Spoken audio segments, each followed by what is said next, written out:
Welcome to Shredder Fanfic. Like, subscribe, and hype video. Join members to gain early access to new videos. The main character, after dying, wakes up inside of the Naruto anime. What is he gonna do with 5 different bodies which he all controls? How will the Naruto world react to him? Came here to check. What do you want? The war has just broken out. They won't send me to the battlefield, will they? I don't like fighting and killing. It's much better to develop in Konoha, this newbie zone. I want to stay put for 10 or 8 years, become a big shot, and then leave the village. While Kyosuke was joking in his mind, Kushina and Minato Namikaze had already entered the living room. Kyosuke, I'm here to deliver the Hokage orders. Minato Namikaze's expression turned serious when he saw Kyosuke, and he explained his purpose. It turned out that with the graduation of Obito's class, many genin were added, and with the outbreak of war, the personnel of some teams were adjusted. Minato Namikaze's squad was among them. Because of Kakashi and Kyosuke's impressive growth rate, the Hokage felt that Minato Namikaze was very good at mentoring newcomers, so he assigned him 2 new genin, Obito and Rin. Because of her Byakugan and her expertise in medical ninjutsu, Hyuga Noriko was assigned to work at a hospital. During the war, hospitals faced immense pressure due to the large number of wounded soldiers and urgently needed to increase manpower. As for Kyosuke, Minato patted him on the shoulder and said with satisfaction, "Congratulations, Kyosuke, you've become a captain." Chapter 71, Konoha's Gourmet Team. Generally speaking, the number of jonin is limited, so many squad leaders are actually chunin. Kyosuke becoming the captain isn't a problem, except for his young age. Kyosuke had only one question. Where's Kakashi? Why isn't he the captain? I want to switch places with him. Following Minato Namikaze is so great. It's like an inexhaustible treasure trove where you can learn countless ninjutsu.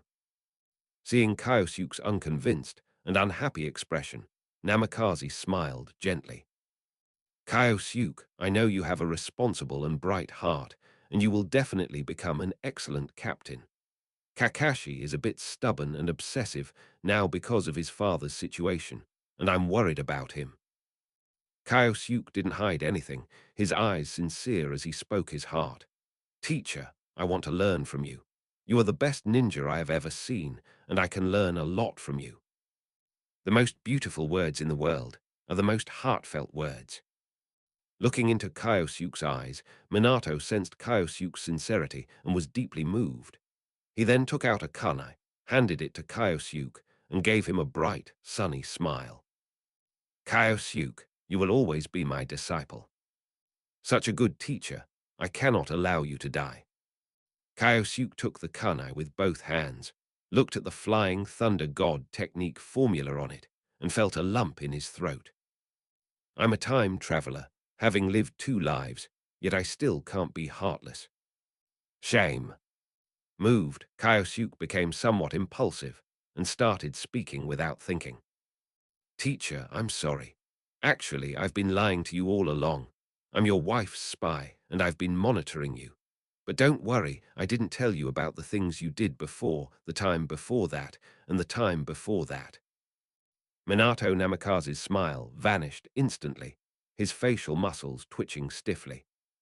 Hey, get your facts straight. What do you mean by last time? I didn't do anything.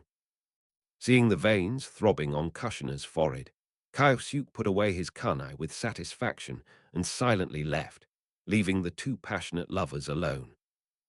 How dare you melt my heart, Minato Namikaze? You'll pay the price. Heh, Kushina, I have something to attend to, so I'll be leaving now.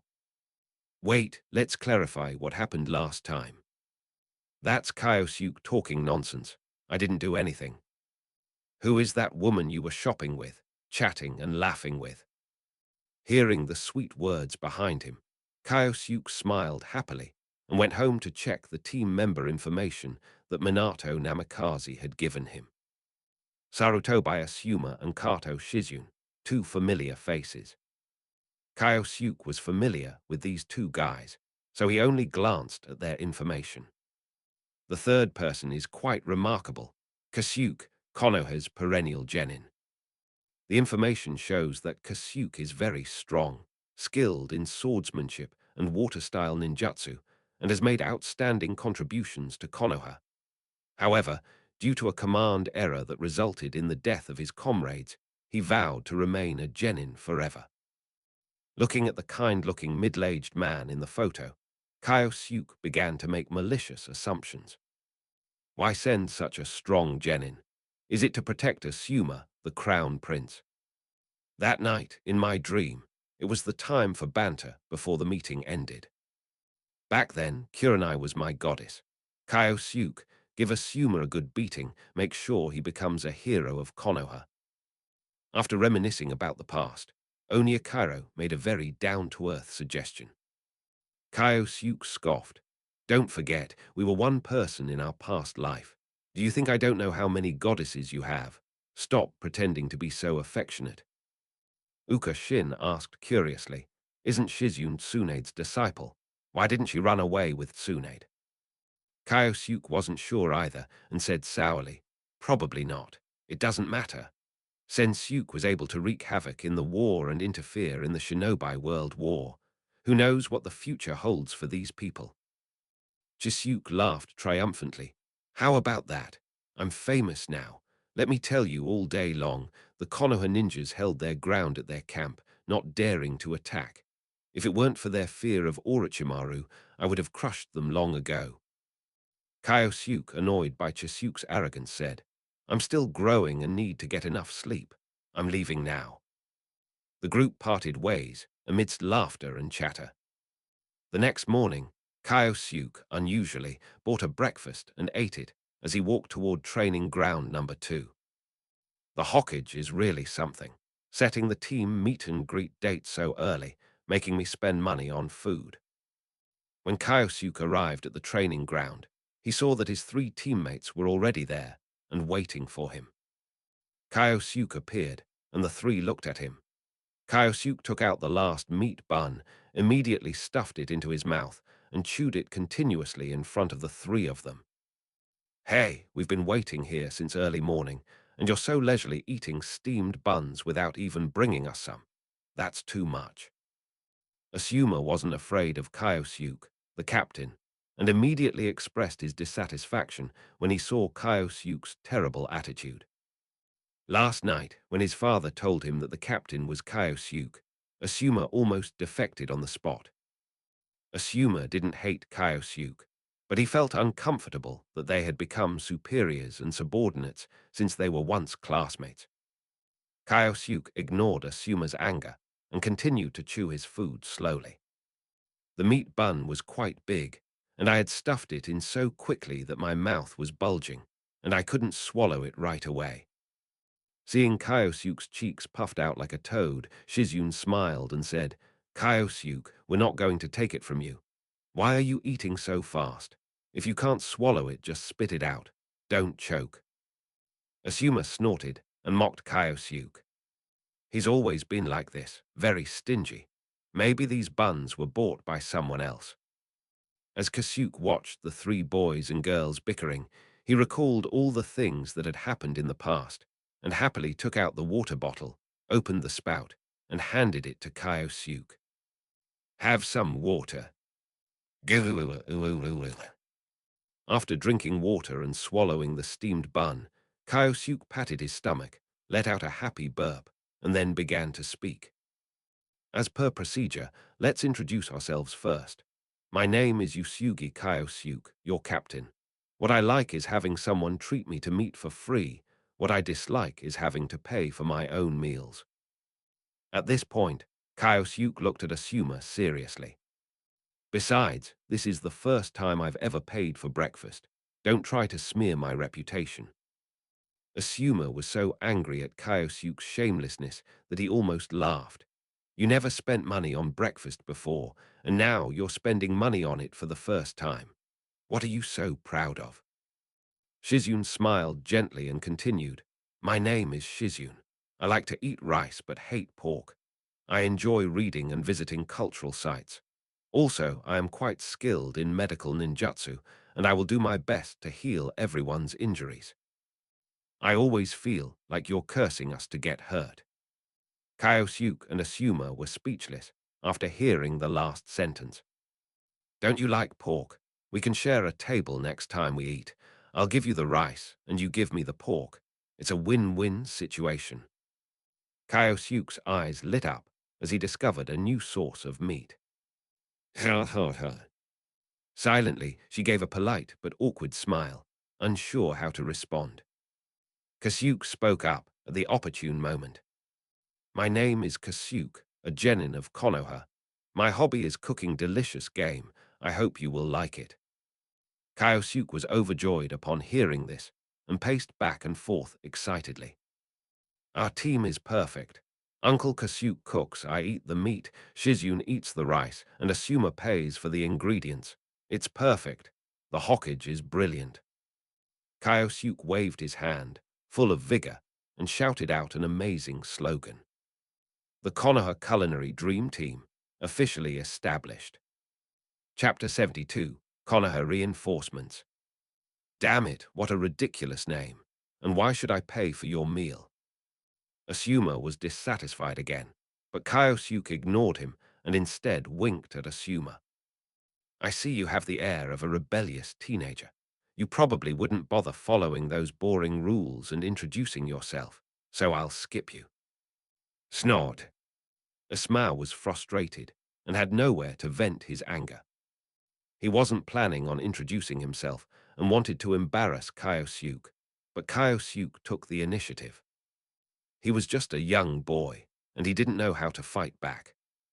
Kyosuke stood tall and straightened his back, adopting the air of a team leader, and began to speak. As the captain, I should be guiding your training, but Asuma and Shizune, you have family traditions that I can't teach. Uncle Kasuke, you can ask me anything you don't understand, just treat me to some meat. Are you unable to teach, or are you too lazy to teach? You want to teach Uncle Kasuke. You're just doing this so you can eat meat for free. Asuma and Shizune saw right through Kyosuke's heart. Kasuke nodded happily. Don't worry, I can not only cook, but I'm also good at hunting. I often get prey from the Konoha forest, so I can make sure you eat meat every day. Uncle, you really have a lot of free time. Have you retired early? You even have time to go hunting. Kyosuke thought for a moment, and it seemed that the Anbu had given him a notification around dawn. By the way, meet at the Konoha gates at noon. We're going to support the Sand Ninja on the battlefield. Get ready. Kyosuke left, and Asuma and Shizune were a little uneasy. After all, this was war. Kasuke smiled and reassured him. Don't worry, you are all excellent ninjas of Konoha. As long as you help each other, nothing will happen. Hearing this, Shizune became even more worried. Asuma and Kyosuke are unlikely to help each other. They're more likely to sabotage each other. Kyosuke returned home, only to be greeted by a head of bright red hair as soon as he opened the door. Kyosuke's heart skipped a beat, his eyes darted around, and he immediately cried out in pain. Madam, I'm going to the battlefield. I'm so scared, so worried, so sad. What if I don't come back and never see you again? Kyosuke thought that Kushina had come here to teach him a lesson because of what happened yesterday, so he decided to play the victim first. I'm already in such a miserable state. You can't possibly hit me. When Kushina gets violent, she even beats up Minato Namikaze, let alone Kyosuke. As a war orphan, Kushina knew the cruelty of war. Seeing the outbreak of war these past few days had made her very depressed, but she didn't want to show it.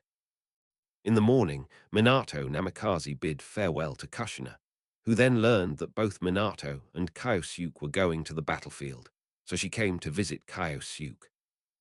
Originally filled with worry, Kushina's worries vanished upon seeing Kyosuke's fake crying. She felt both angry and amused, and her fists clenched tightly as if out of habit. He wanted to punch that despicable Kyosuke, but then he remembered that Kyosuke was going to the battlefield today, so he loosened his fist and instead threw down a scroll. Stop pretending. This is the scroll of the four-symbol seal. Remember to destroy it after you've read it. Kyosuke stopped crying then, his face filled with emotion. He picked up the scroll, his voice trembling. Master's wife, could you teach me the 8 trigrams sealing technique as well? I shouldn't give this guy the time of day. Boom! Kushina's fist could no longer hold back, and as if by natural law, landed on Kyosuke's head.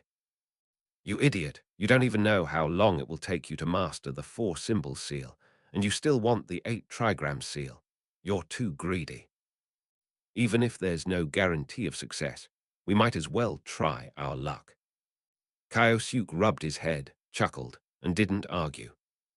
Before leaving, Kushina couldn't help but remind Kyosuke, you must come back alive. I want to see you become Hokage. Kyosuke immediately assured him, don't worry, madam. I will keep a close eye on him and make sure no other woman gets close. Boom! The door slammed shut, and Kushina hurried away, worried that if she was too slow, her fist would fall again. They're finally gone. I really don't know how to deal with this sticky, lingering emotional bond. Let's all have a laugh, be happy, and avoid topics that tug at our hearts. Wouldn't that be better and more relaxing? Sitting in the chair, Kyosuke's smile vanished. He simply opened the scroll and began to carefully memorize its contents. At noon, Kyosuke arrived at the gates of Konoha and found 3 of his subordinates. This time, Konoha dispatched 5,000 ninja troops, commanded by Mitokado Homura.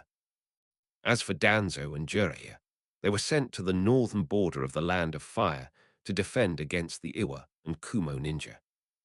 The Cloud Ninja and the Mist Ninja officially started their war some time ago, but they haven't had a large-scale decisive battle yet, so the Cloud Ninja have to be on guard.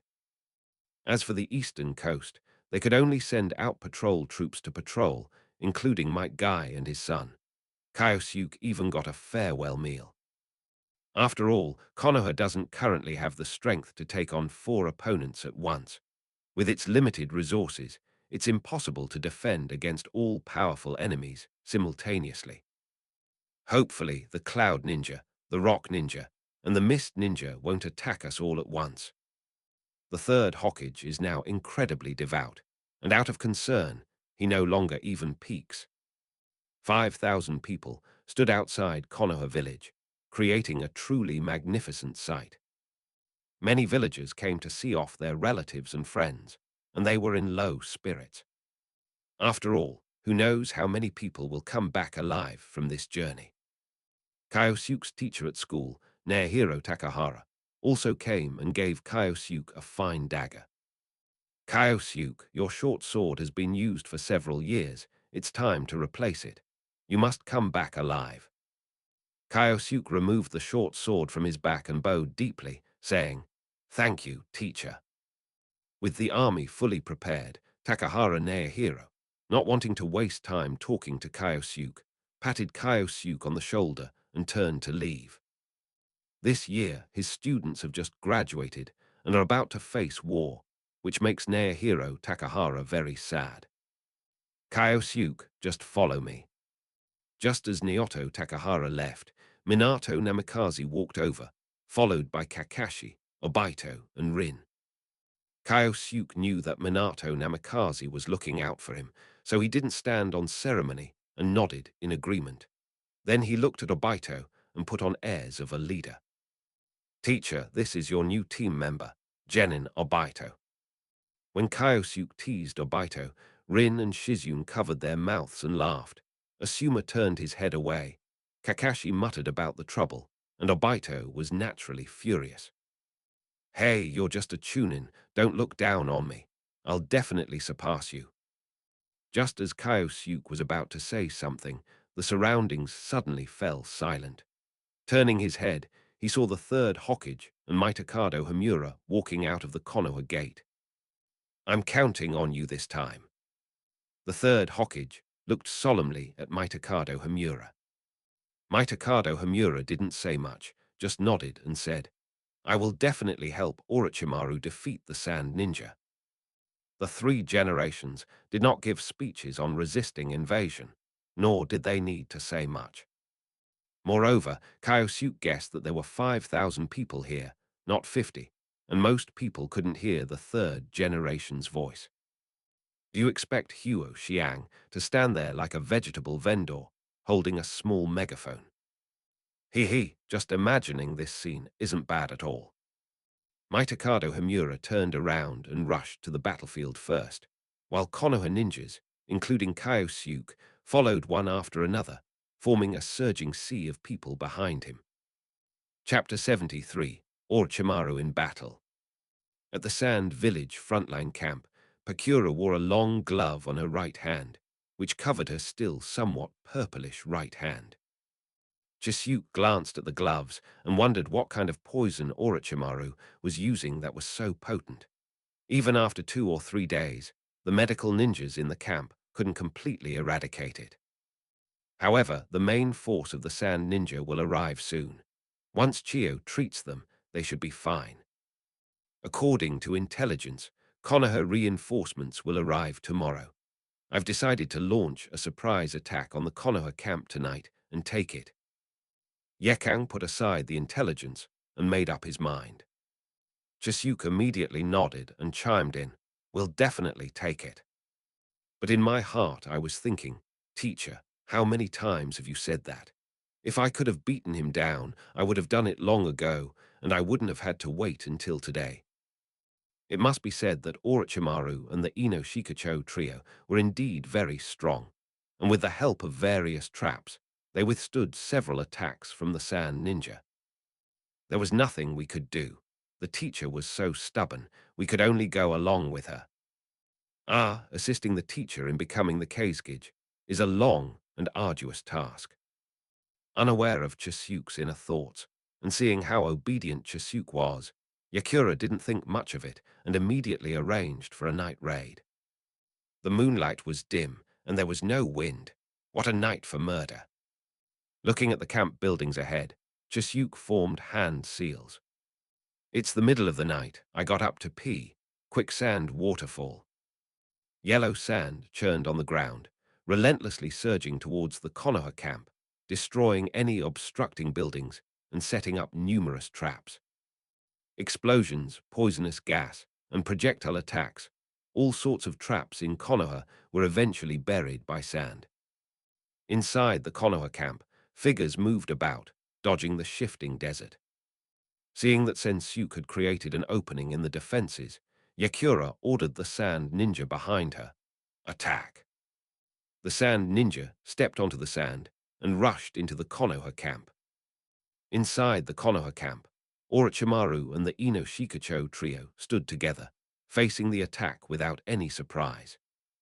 As expected, the Sand Ninja have discovered that our reinforcements will arrive tomorrow and will make a final stand. Although Shikaku had anticipated this attack, he showed no smugness. Instead, his face turned grim.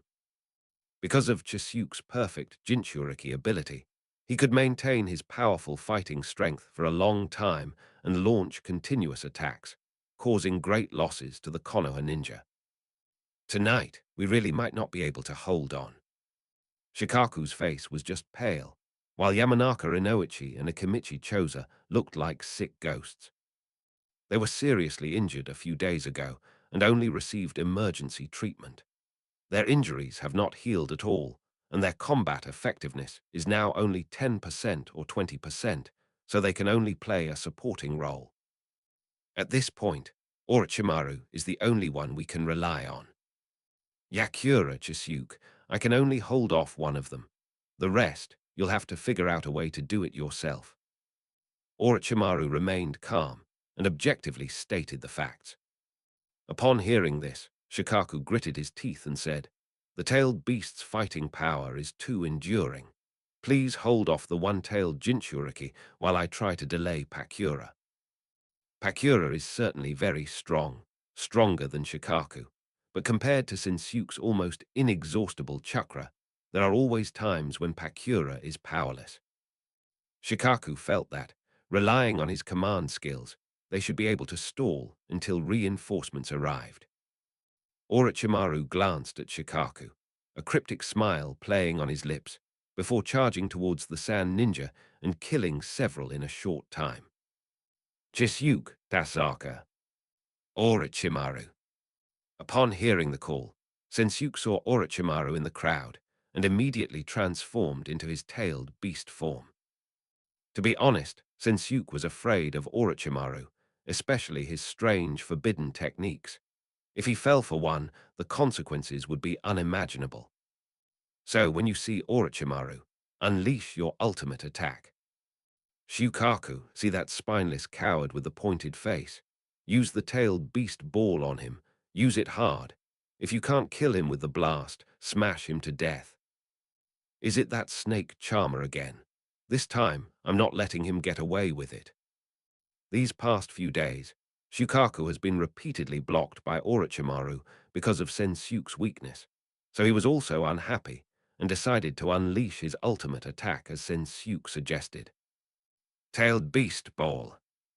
Seeing Shukaku's actions, Orochimaru also felt a headache coming on and had no choice but to defend himself. Spiritual Communication Technique, Triple Rashomon. Three giant, demonic-faced gates appeared, defending against the tailed beast ball.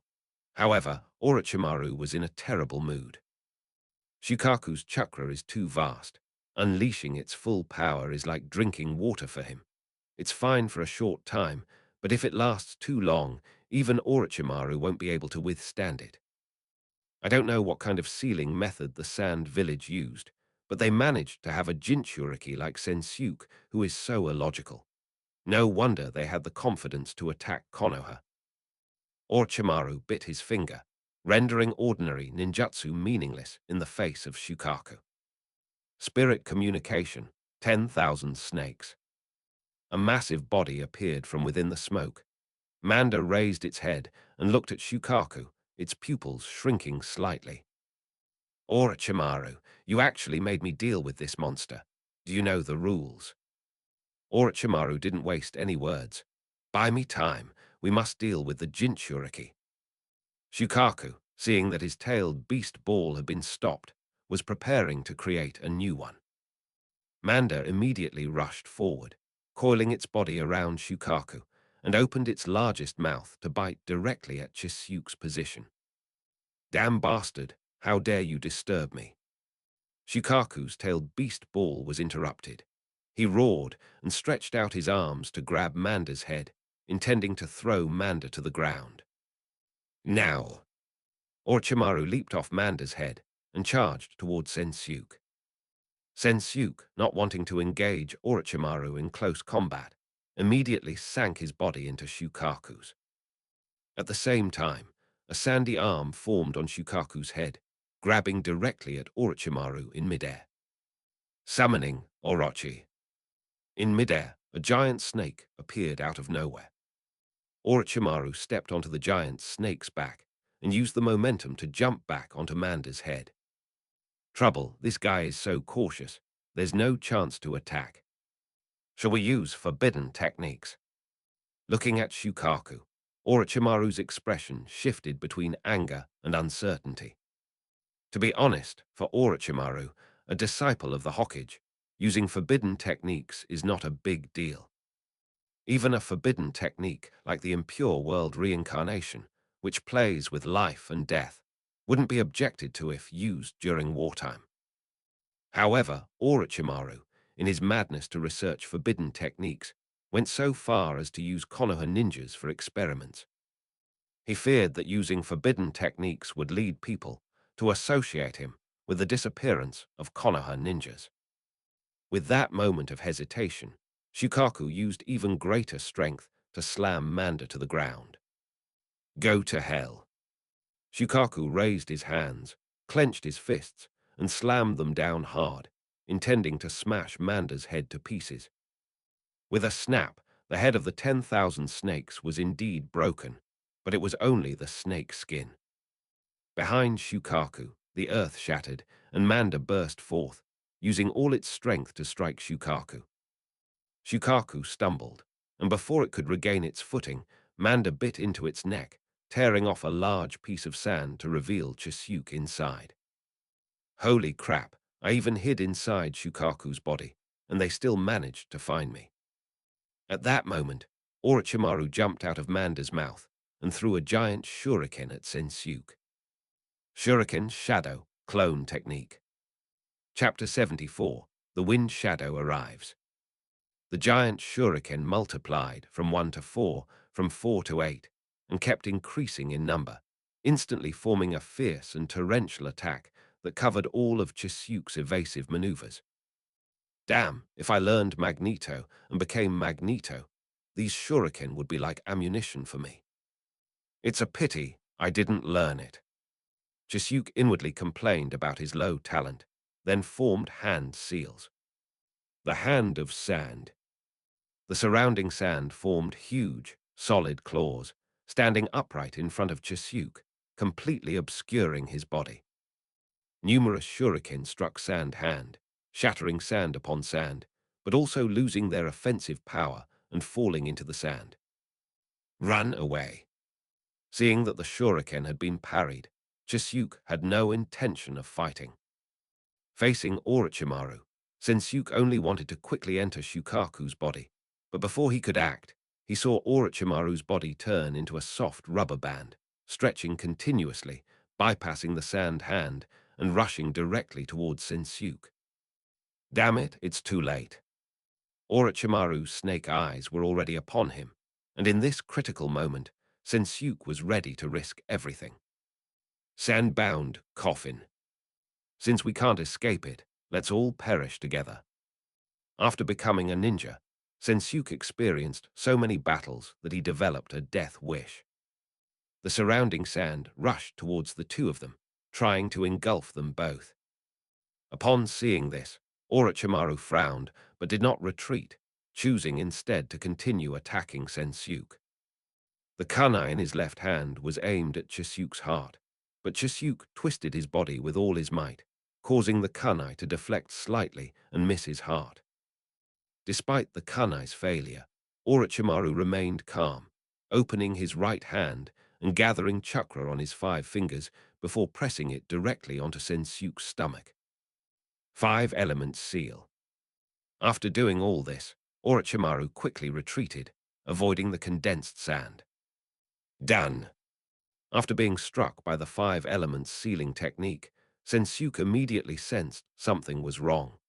Shukaku's power rapidly diminished and eventually disappeared completely.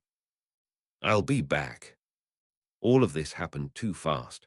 Shukaku's claws had just picked up Manda's head, intending to retaliate, when it suddenly felt its power dissipate. It roared and returned to Chisuke's body, and its sand-based body rapidly collapsed. As Chisuke landed on the sand, his chakra began to surge violently, constantly stimulating his body. He was in excruciating pain all over and was unable to use ninjutsu for a short period of time. Now we're in the middle of a war. Staying put means certain death. Run away. With a strong will to survive, Chisuke moved his body backward, each step feeling like walking through a mountain of knives and a sea of fire, his muscles, bones, nerves, and skin being torn apart by thousands of insects. What? Almost grinding his teeth to powder, Chisuke forced himself to take his biggest stride, trying to speed things up. Take it as my snack. Manda appeared behind Chisuke, looking at the trembling Chisuke with a cruel gaze. It opened its huge mouth and swooped down, intending to swallow Chisuke whole. Scorching escape, overpowering steam kill. Yi Kang's voice suddenly appeared, and dozens of fireballs bombarded Manda's body, exploding continuously. The high temperature generated evaporated the moisture in Manda's body. The body of the monstrous creature shrank and cracked at a speed visible to the naked eye, resembling a mummified corpse that had been weathered for thousands of years. Damn it, Orochimaru, don't forget your promise. With nearly half of his body severely injured, Manda couldn't take it anymore and voluntarily released the summoning jutsu, returning to Ryucha Cave to recuperate. He didn't forget to remind Orochimaru not to forget the offerings. Teacher! Upon seeing Yakura appear, Chisyuk could no longer hold on and collapsed to the ground, his chest bleeding and staining the sand red. Yakura was not in good condition.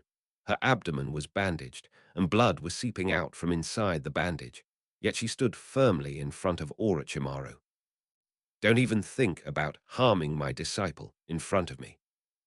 Orochimaru surveyed the battlefield and found that almost all the surrounding area was occupied by Sand Ninja, while the majority of the corpses on the ground were Konoha ninja. He knew that Shikaku had been defeated. However, this time the one-tailed Jinchuriki was sealed by the Five Elements seal and will be unable to return to the battlefield for a short period of time. Thus the Sand Village lost an important fighting force. Both sides have gained and lost. At this moment, the Sand Ninja began to converge here. Orochimaru had been greatly exhausted in the previous battle and was not in good condition, so he decided to retreat. Spiritual communication.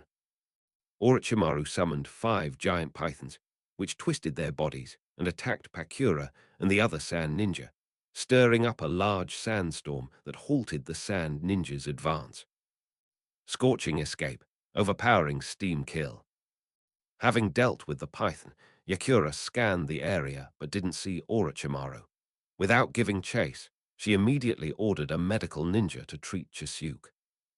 When Chisyuk woke up, he was already in the camp. He looked up and scanned the room and saw Yakura leaning against the wall, resting with her eyes closed. Looking at Yakura's tired face, tattered clothes, and blood-stained gauze, Chisyuk felt a surge of warmth in his heart. During this period, Yakura had to oversee the command and fight against Konoha ninjas one after another. She must have been more tired and injured than Sensyuk. Chisyuk just hadn't noticed it before. Teacher, please go back and rest if you're tired. I'm so touched by how you're taking care of me that I'm moved to tears. Chisyuk quietly lay back down, not wanting to disturb Yakura. At that moment, a Sand Ninja strode in. Lord Yekang, Lord Kazekage has arrived. Yakura immediately opened her eyes, but instead of looking at the Sand Ninja, she looked at Sensyuk on the hospital bed. Chisyuk waved his hand and said with a smile, "Teacher, I feel fine now." A moment later, Kazekage, Chiyo, Yakura, Rasa, and the others gathered together. Kazekage spoke first, acknowledging the contributions of Yakura and Chisyuk. You've done a great job, invading the Land of Fire in one fell swoop and establishing a solid front line. In this way, we have gained the initiative and the advantage. Spreading the war to the Land of Fire's homeland, regardless of the outcome, will cause continuous damage to the Land of Fire as long as the war continues. Yekage asked with concern, Lord Kazekage, how is Sensyuk's injury? Kazekage smiled and said, "Don't worry, his injuries are not serious. The only troublesome seal is not a big problem either. We will break the seal from the outside, and Sensyuk, as a perfect Jinchuriki, can control the power of the tailed beast to break the seal from within. With an attack from both inside and outside, it won't be long before the seal is broken." The 5 elements sealing technique is indeed ingenious, but as one of the 5 great ninja villages, Sunagakure has also been researching sealing techniques. Unlocking the 5 elements seal is not difficult, it's just a matter of time. Different methods of unsealing have different advantages and disadvantages, and also take different amounts of time. This time, Chisyuk, as a Jinchuriki, demonstrated great practical value. For the sake of the Sand Village's interests, the Kazekage will not allow Chisyuk to be in danger, so he will choose the best solution. At this moment, Rasa spoke up. We just received intelligence that a large number of reinforcements have appeared at the Konoha camp. Chiyo smiled. Lord Kazekage, shall we launch a surprise attack? Kazekage thought for a moment and shook his head. The situation is unclear right now. Be careful of traps. Order the reconnaissance units to find out the strength of Konoha's reinforcements tonight, and we'll have a decisive battle tomorrow to crush them. Yes. Chapter 75, Kazekage and Hokage. Under the bright moonlight, the Konoha ninjas' reserve camp was a desolate sight. Today's battle not only resulted in the loss of the front lines, but also caused hundreds of casualties. Many people lost their comrades, and the field hospitals were overwhelmed with wounded soldiers. Groans, wails, cries, and sighs. After Kyosuke entered the camp, he was surrounded by these sounds. Kyosuke, Asuma, and Shizune all looked grim, and even Kasuke had a hint of worry on his face. 5,000 reinforcements had just arrived when they were given various tasks. Establishing defenses, rescuing the wounded, scouting enemy positions, and taking inventory of supplies, among other things. Shikaku, as Orochimaru's right-hand man, is responsible for issuing missions. Kyosuke led his team into a tent and saw Shikaku with a black circle around his neck. Kyosuke Usugi's squad go collect the supplies and set up traps in this area. Upon seeing Kyosuke enter, Shikaku didn't waste any words. He pointed to the map and assigned missions, then handed Kyosuke a piece of paper to the Konoha ninja beside him. Yes, this piece of paper is proof of receiving supplies. Kyosuke glanced at it. The handwriting was very messy, and the ink was still wet, so it was obviously just written.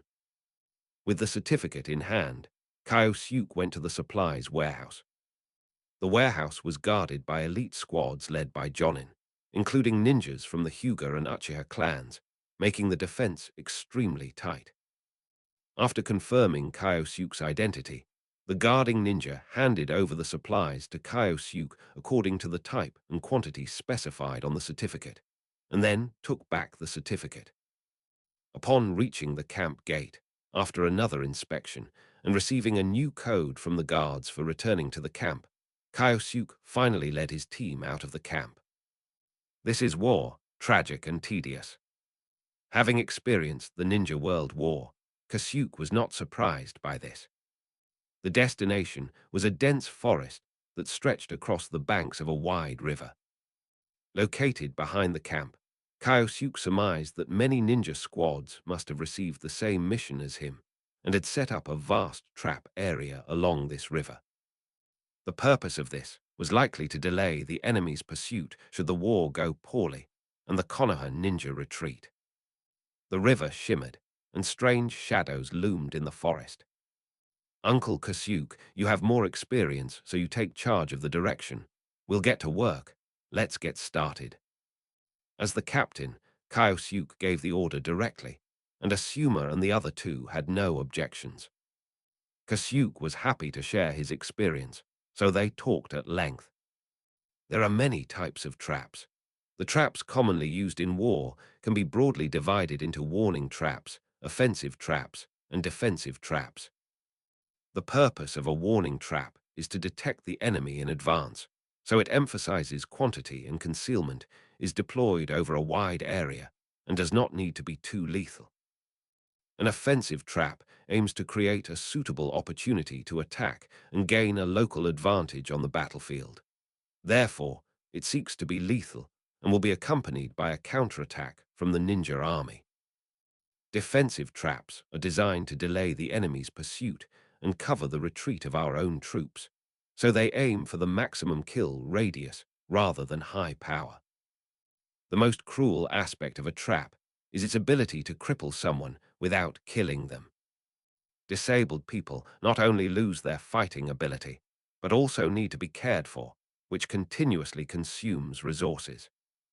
Although Kasuke's explanation was not in-depth, Kyosuke still thought of this point. Of course, this is just a very rough classification. The situation of war is constantly changing. In the same war, we are attacking here and defending there.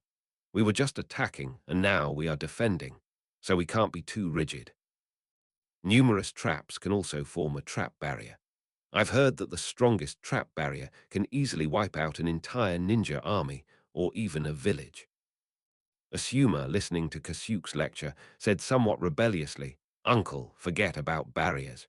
We only have explosive tags, poison, senbon needles, and some simple tools. Let's complete the mission first." although everyone learned how to set traps during their time at the Ninja Academy.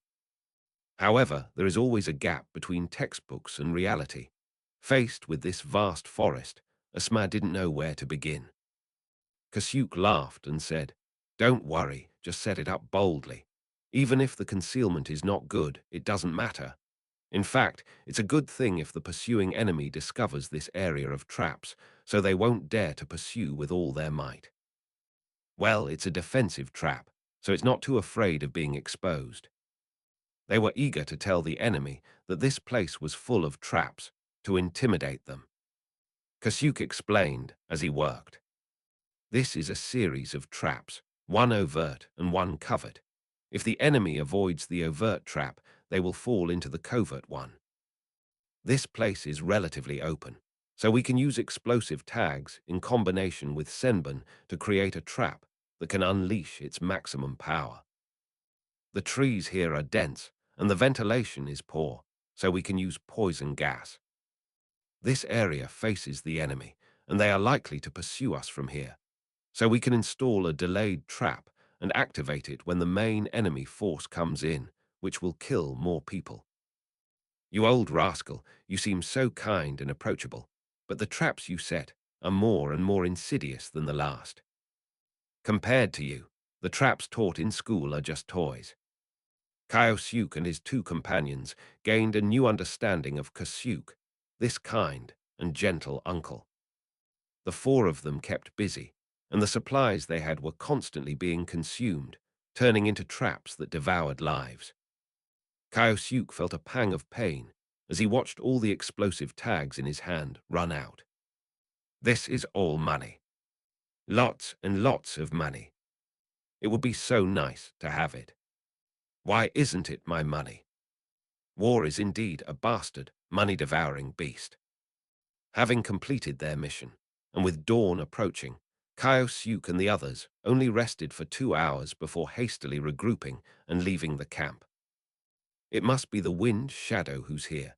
Sai, we're at a disadvantage when it comes to high-end combat power. Kaosyuk wore a look of resignation, but in his heart, he was not optimistic about today's battle. According to Sensyuk's description, the third Kazekage was extremely powerful, and neither Orochimaru nor Minato Namikaze should have been his match. At this moment, Chisyuk, with bandages wrapped around his chest, looked out the window towards the battlefield. This injury isn't without its advantages. I don't have to risk going to high-level matches anymore. I just hope that Yekang-sensei won't push herself so hard. Sigh. If the battles of the past were like bronze-level games, then all you had to do was guard against Orochimaru. In the current war, the enemy's numbers and strength have skyrocketed, approaching the level of a top-tier player, making the risk of defeat or even death for Chisyuk very high. In the manga, even the powerful third Raikage was worn down to death by 10,000 Iwa ninja. How much less could I, a mere Jinchuriki, possibly survive? As the sun rose in the east, the two armies met. Tens of thousands of people stood in the morning light, forming two forests of people. The third Kazekage, Chiyo, Pakura, and Rasa stood in front of the Sand Ninja. Is the third Hokage really not here? HMPH, you are truly arrogant. After scanning the area, the Kazekage stood proudly, his gaze showing no ripples as he faced the 5,000 Konoha ninja. His powerful aura and arrogant attitude angered the Konoha ninjas, but they were intimidated by the Kazecage's reputation and strength, and for a time, no one dared to refute him. Lord Kazekage, it's been a long time. A powerful voice rang out, and a group of ninjas stepped out from the Konoha ninja army, led by the third Hokage. Seeing this, not only were the Sand Ninja shocked, but many Konoha ninjas were also very surprised, and then became excited. Only Orochimaru, Mitokado Himura, and a handful of others received the news in advance and were not surprised. Chapter 76 Actors, please take your seats. Coincidentally, both the Hokage and the Kazekage concealed their whereabouts and secretly arrived at the front lines. Of course, in Kaiosyuk's words, Both of them are equally insidious. Their goal was simple: to deter other ninja villages from making rash moves, and to catch the enemy off guard, defeat them in the shortest possible time, and then return to their respective ninja villages. With leaders from both sides able to make decisions, some things can be discussed. As expected of the Hokage, I only realized you weren't in Konoha until now. The Kazekage readily admitted to being deceived and praised the Hokage, though his voice was somber and hostile. Lord Kazekage, the strength of your Jinchuriki has also greatly surprised me. Konoha does not want to be enemies with the Sand Village. If you withdraw your troops now, we can achieve peace immediately. The Hokage expresses a desire for peace, yet the demands he makes are aggressive. You think I just withdraw my troops because you say so? Anyone who didn't know better would think I, the Kazekage, was just a subordinate of your Hokage. Feng Ying sneered. Stop talking nonsense. If you can win, then fight. If you can't, then we can talk. Upon seeing this, the Hokage tore off his Hokage robe, revealing his battle suit underneath. Summoning Jutsu, Vajra Staff, the strongest Kazekage, I've long wanted to experience your magnet release. Among the Konoha ninja, Kyosuke watched the conversation between the two big shots and thought to himself that he had learned something. Is this how a big shot talks? Fight if you can win, talk if you can't. That's the ultimate truth, so incredibly insightful. Kyosuke still had time to reflect, while Asuma and Shizune were already sweating with nervousness. Asuma, in particular, looked at his father with a very complicated expression. Magnetic release, iron sand spinning top. Diamond barrier.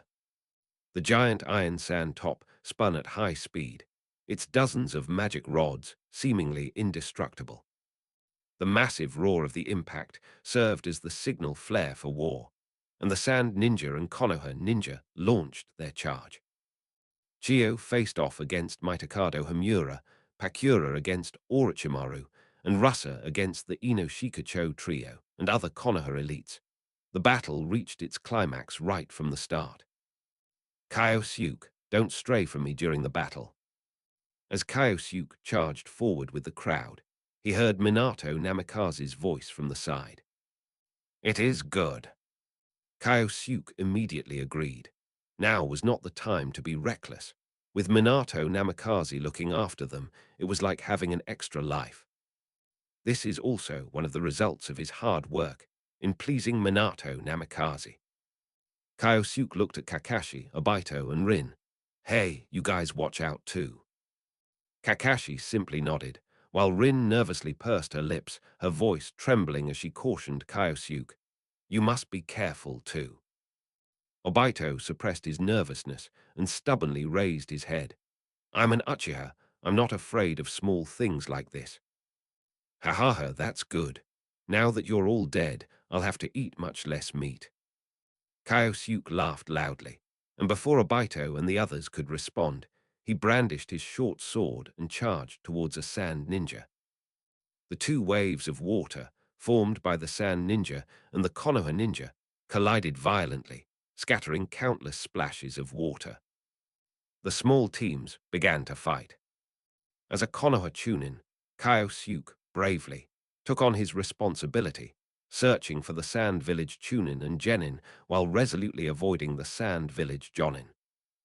After all, we need to leave opportunities for Konoha Jonin to make contributions. I am just a Chunin. If I were to attack an enemy Jonin, it would arouse the jealousy of the Konoha Jonin and disrupt the harmonious society of Konoha. Yes, it's not that I'm afraid of death, but rather that I want to humbly give credit to others for the sake of Konoha's greater good. Kyosuke felt a surge of emotion within himself. The dagger had already killed an enemy. I'll go first. Asuma and Shizune will support me. Kyosuke will defend my back. Follow me and attack. Water escape. Water formation wall. A wide wall of water blocked many shuriken. Kyosuke said in a deep voice, "Leave your back to me." A Sand Ninja charged in from the right. Asuma, with chakra blades in his hands, unleashed a punch. Whirlwind fist. HMPH, they're just genin. What's there to worry about? Shizune didn't attack. Instead, she stood beside Kyosuke, holding a kunai, and said firmly, I won't be a burden to you. No, you'll be a burden to me. Kyosuke answered in his mind, and then plunged the short sword into the body of another sand ninja. During a lull in the fighting, Kyosuke glanced around. Iron sand and flames clashed in the distance, turning half the sky red. It must be the Kazekage and Hokage battling. The battlefield was too chaotic, and all the ninjas were moving at high speed. Kyosuke felt disoriented. I don't know where Yakura is. If I go the wrong way and run into Yakura, that would be hilarious. If I were killed by Yakura, it wouldn't be a joke. It would be a laughing stock. I don't know if Chisuke would be more heartbroken if either of us, me or Yakura, died. After observing for a few seconds, Kyosuke saw a flash of yellow light disappear a few hundred meters away, and he breathed a sigh of relief. As long as Minato Namikaze is still around, the insurance is still valid. Following Chisuke's instructions, Kyosuke skillfully distinguished between the Chunin and Genin of the Sand Village. He immediately found a place where the Chunin and Genin were concentrated and charged forward bravely. A moment later, Kyosuke dealt with some sand ninja. Hearing the panting behind him, he turned around and saw Asuma bent over, breathing heavily. The somewhat rebellious Asuma repeatedly used ninjutsu during the battle, but now he was running out of chakra and stamina. You're already done, after only half an hour. It doesn't last long at all. The battle must continue. On the contrary, Shizune was slightly weaker than Asuma, but because she fought cautiously and only cooperated with Kyosuke, she did not use ninjutsu many times. So, although she was tired, she was still able to hold on. Asuma is the most annoying kid ever. I asked you to cooperate with me, but you insisted on showing off your ninjutsu. Kyosuke complained inwardly, but his words were full of righteous indignation. Asuma is about to collapse, and Shizune is also exhausted. Uncle Kasuke, you lead them to retreat. I'll cover you. Retreat is simply a withdrawal to a relatively safe place. After a short rest, they will return to the battlefield. It is not desertion, and they will not be blamed.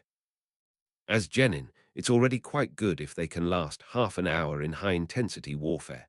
It's impossible for them to fight for hours like Jonin. Damn it. Asuma was very unwilling and wanted to stay and fight, but the feeling of weakness in his body became stronger and stronger, so he could only follow behind Kasuke and run towards the edge of the battlefield. Kid, you just killed a lot of us. None of us are getting away. Die. Kyosuke killed many Chunin and Genin in the Sand Village, finally attracting the attention of a Jonin.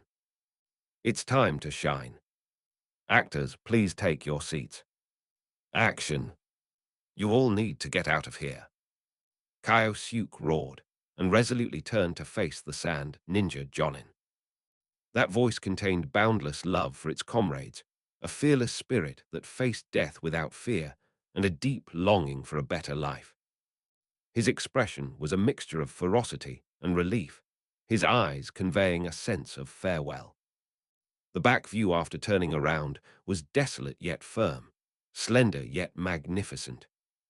This scene moved many Konoha ninjas in the vicinity. Kasuke wanted to go back to support Kyosuke, but he was quickly entangled by a group of sand ninja and couldn't free up his hands to protect Asuma and Shizune.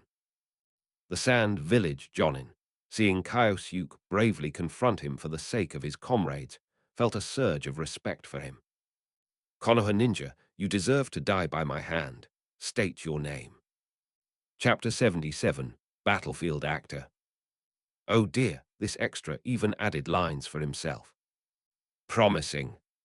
Chinese letter, Chinese letter, Chinese letter. I'm giving you a good review. Kyosuke gripped the dagger tightly, holding it upright in front of him. His body trembled slightly, and he clenched his teeth showing some fear, but his tone was firm and loud. Konoha Ninja Yusugi Kyosuke, I will not allow you to harm my comrades. HMPH, naive. The Sand Village Jonin used the body flicker technique to appear behind Kyosuke and thrust his kunai at Kyosuke. What? That's incredibly fast. Kyosuke yelled, but turned around and swung his sword, successfully blocking the kunai with his short sword. This kid has some skill. The Sand Ninja wielded kunai with both hands, attacking Kyosuke relentlessly. Their movements were so fast that they created afterimages. However, the attack failed to inflict any effective damage. Kyosuke's short sword blocked the kunai left and right, always managing to deflect them in time. Although he was in a sorry state, he had no chance to retaliate. Is this guy a swordsman specializing in? We have to take him down quickly. We also need to support other battlefields. Seeing that close combat had delayed things for too long, the Sand Ninja took a step back, formed a hand seal with one hand, opened his mouth, and exhaled a stream of air. Wind release, sandstorm. This ninjutsu is very simple. It simply uses wind release to stir up dust on the ground. Its purpose is to obscure the enemy's vision and create an opportunity to kill them, but it has little offensive power itself. Of course, any ninjutsu, if used properly, can kill. The war was too intense, and even as a jonin in the Sand Village, one had to be careful with one's resources and rarely used powerful ninjutsu, otherwise one's chakra would not be able to sustain it. A sandstorm swept over Kyosuke. He gripped his sword in his right hand and shielded his eyes with his left, retreating continuously. As expected of a jonin from a great ninja village, his strength and timing were both excellent. I didn't even have a chance to use my ninjutsu. Unless you use all your strength without holding back, you really are no match for your opponent. While admiring the sight, Kyosuke saw a row of shurikens shooting towards him from the sandstorm, forcing him to retreat again. This time, as soon as Kyosuke's feet touched the ground, he saw 3 enemies appear in front of him, attacking him simultaneously from the left, center, and right. By launching continuous and intense attacks to pressure the enemy's mind, and then launching a final blow with the help of the clones when the enemy is under high tension, the success rate is indeed very high. Kyosuke himself also liked this tactic. If it were just an ordinary Chunin, after the continuous attacks just now, it would indeed be difficult for them to distinguish which was the enemy's main body and which was a clone. They might make the wrong judgment and end up killing the enemy. I'm no ordinary person. Fire release. Great fireball technique. Kyosuke quickly formed hand seals and spat out a large fireball, which instantly engulfed the 3 enemies. The 3 enemies all turned into a cloud of sand. The sound of wind rushing past my back seemed imminent, leaving no time to turn around and defend myself. Kyosuke flipped his right hand, gripped the short sword upside down, and thrust it behind him, keeping it close to his side.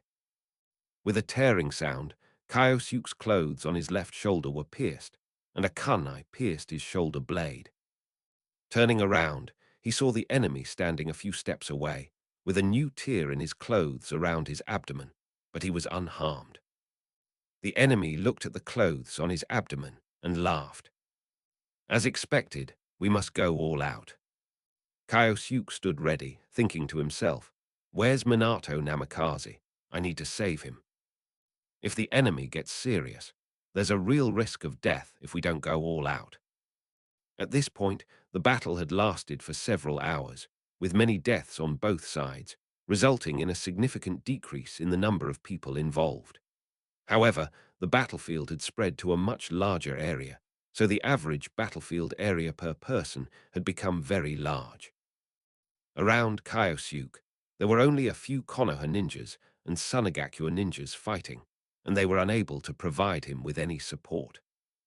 Asma and the others have also disappeared. I don't know where they're hiding. I hope they're not dead, otherwise who will tell me about today's events? Sand clone technique. The enemy split into two more clones. Kyosuke tried to use shadow clone technique, but suddenly felt a sharp pain in his left shoulder. Your left arm is injured, so you can't form a hand seal. Three enemies rushed over.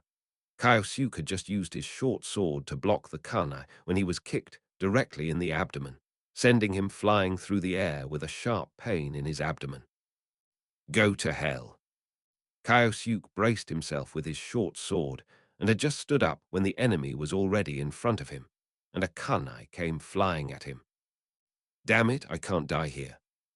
Kyosuke's eyes flashed with terror as he looked at the enemy, about to use Shukaku's power, when a yellow flash suddenly appeared in the corner of his eye. Spiral pills.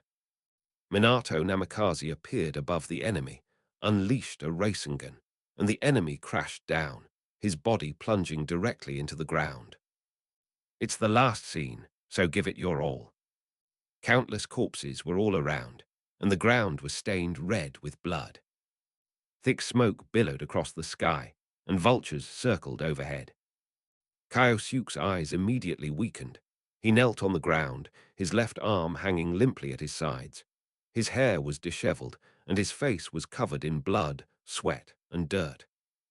Terrible, terrible, terrible. Teacher, have you seen Asma and the others? What a good child, still caring about his peers. Minato Namikaze was deeply moved. He reached out and put his arm around Kyosuke's shoulder, helping Kyosuke up. Don't worry, they're fine. I'll take you to get treatment. Kyosuke thought to himself, Teacher, with my superb acting skills, you must pass the Hokage title to me when you retire. Before he knew it, Kyosuke was already at the Konoha ninja camp. You should get some rest. After handing Kyosuke over to the medical ninja, Minato Namikaze disappeared again. What's wrong with you guys? Where's Uncle Kyosuke? Asuma and Shizune were right next to Kyosuke, tending to his wounds. Kyosuke noticed their low spirits and silence, and seeing that Kyosuke wasn't around, he had a bad feeling. Shizune sighed. Uncle Kyosuke seriously injured his left leg while saving us and is undergoing surgery. He will probably be left with a disability. Oh, at least he's not dead. Based on Kyosuke's observation of the battlefield, at least 500 or 600 Konoha ninjas have died today. Including casualties, the number has at least doubled. With such a high mortality rate, Konoha and Sunagakure will not be able to hold out for more than a few days, and the war will inevitably reach a stalemate. Don't be sad for Kyosuke. In a few days, you might also become disabled. Seeing how sad they were, Kyosuke swallowed his true feelings and comforted them, saying, Uncle Kyosuke, you'll definitely pull through. One after another, Konoha ninjas returned here. Some people even carried back the bodies of their comrades, their weeping and wailing making them look nothing like ninjas. At this moment, however, no one will laugh at him or stop him. They will only feel empathy for him. That evening, the Hokage, Orochimaru, and the others returned to the camp, each bearing injuries of varying degrees. What? Shukaku has been sealed away. You can't use Shukaku's power anymore. Why didn't you say so sooner? In the dream, Kyosuke looked at Chisuke and said irritably, Today he's going to the battlefield. If he can't use the power of the tailed beasts, he wouldn't dare to perform. Chisuke felt innocent. It's not my fault. I was unconscious. I didn't wake up until almost midnight and couldn't find you at all. Kyosuke said, That's not right. I can clearly feel that I can use Shukaku's chakra and abilities. Kiyokaro was delighted to hear the news. Haha, just as we guessed. We're sharing our peak condition. That's great. Shinya Uka said with a smile, In the past, you were injured, but I wasn't. Now, Chisuke can't use the power of the tailed beasts, but we can. It's perfectly reasonable. My shoe, however, was talking about something else. I am now a rogue ninja. If any of you have someone you don't like but can't take action yourself, I can help you get rid of them. Kiyokaro nodded. It's wartime now, and the situation is so chaotic. A few deaths are insignificant. Chapter 78. I hope you become a strong person. The land of rain. The weather turns from overcast and rainy to torrential rain. Kyosyuk and Chisyuk, those two altar counts, actually got injured and logged off. I've spoiled them too much in the past, and they've developed the bad habit of resting whenever they're injured. Outside a bandit camp, Ukashin held up an umbrella while Maso stood under it. How do you feel about killing someone for the first time? Masahiro felt his throat go dry, swallowed, and then said succinctly, nervous, sad, resistant, bewildered. After saying that, Zhengsheng apologized. I'm sorry, Brother Zin, I've disappointed you. I didn't really want to kill anyone. Ha ha ha. Uka Shin laughed heartily, his laughter carrying through the rain and attracting the attention of the bandits, some of whom looked toward Uka Shin's location. Very good, Maso. Remember how you feel right now, and never forget it. No matter how many people you kill, even if you train killing to be an instinct, never forget it. Masao was surprised to hear these words and asked in confusion, why? Shouldn't ninjas abandon their emotions? If emotions are too complicated, it will affect the mission. At that moment, the bandits saw the two boys in the rain and rushed out with sinister smiles. Uka Shin took a step back, removed the umbrella from Masao's head, exposing Masao to the heavy rain, and then gave his answer. Masao, I never intended to train you into a heartless killing machine. I only wanted you to become a strong person.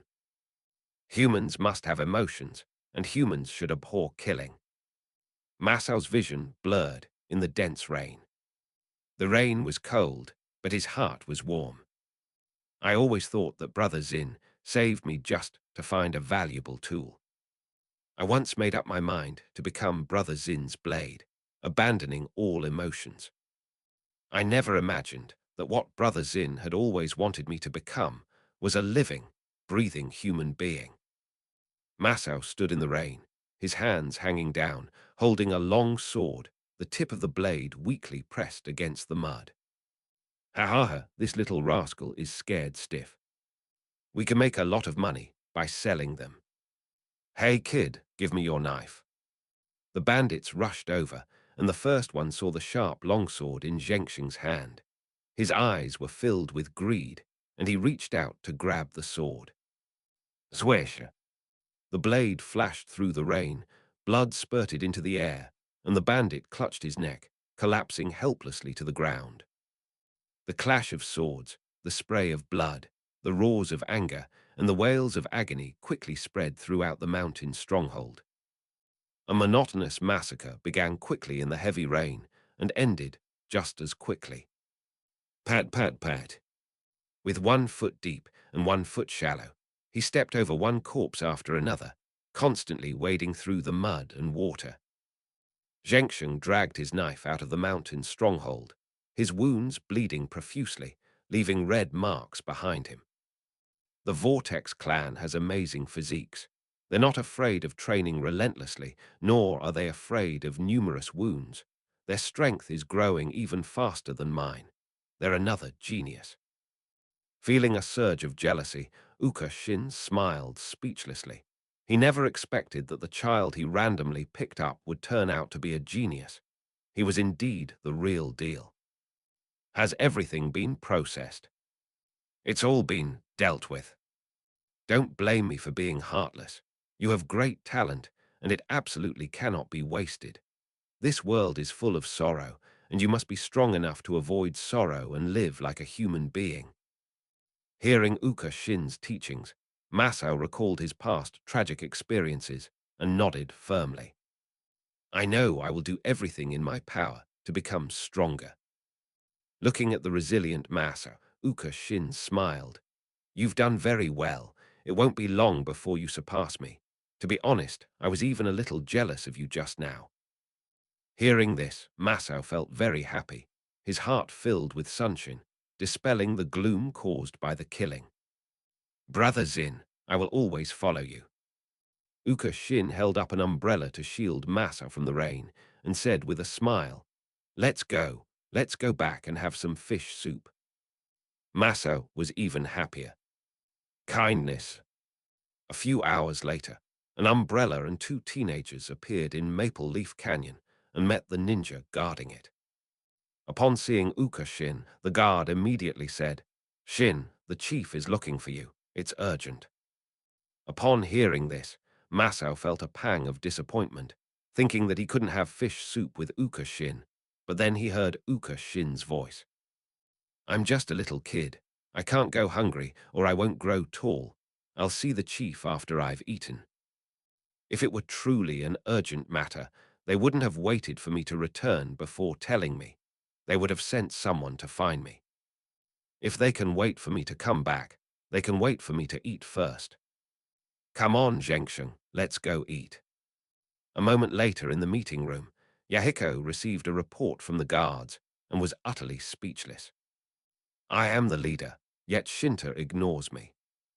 Minami hugged Kani and said with a smile, "I knew this would happen. It's lunchtime anyway, let's go together." Nagato also said, "I didn't know Shin was such a good cook until the last time he cooked for me, haha." "Okay, let's go." Yahiko left with Konan and Nagato. Kyusuke said to Daibatsu, "Uka Shin's background is suspicious. The leader trusts him so much, there will be hidden dangers in the future."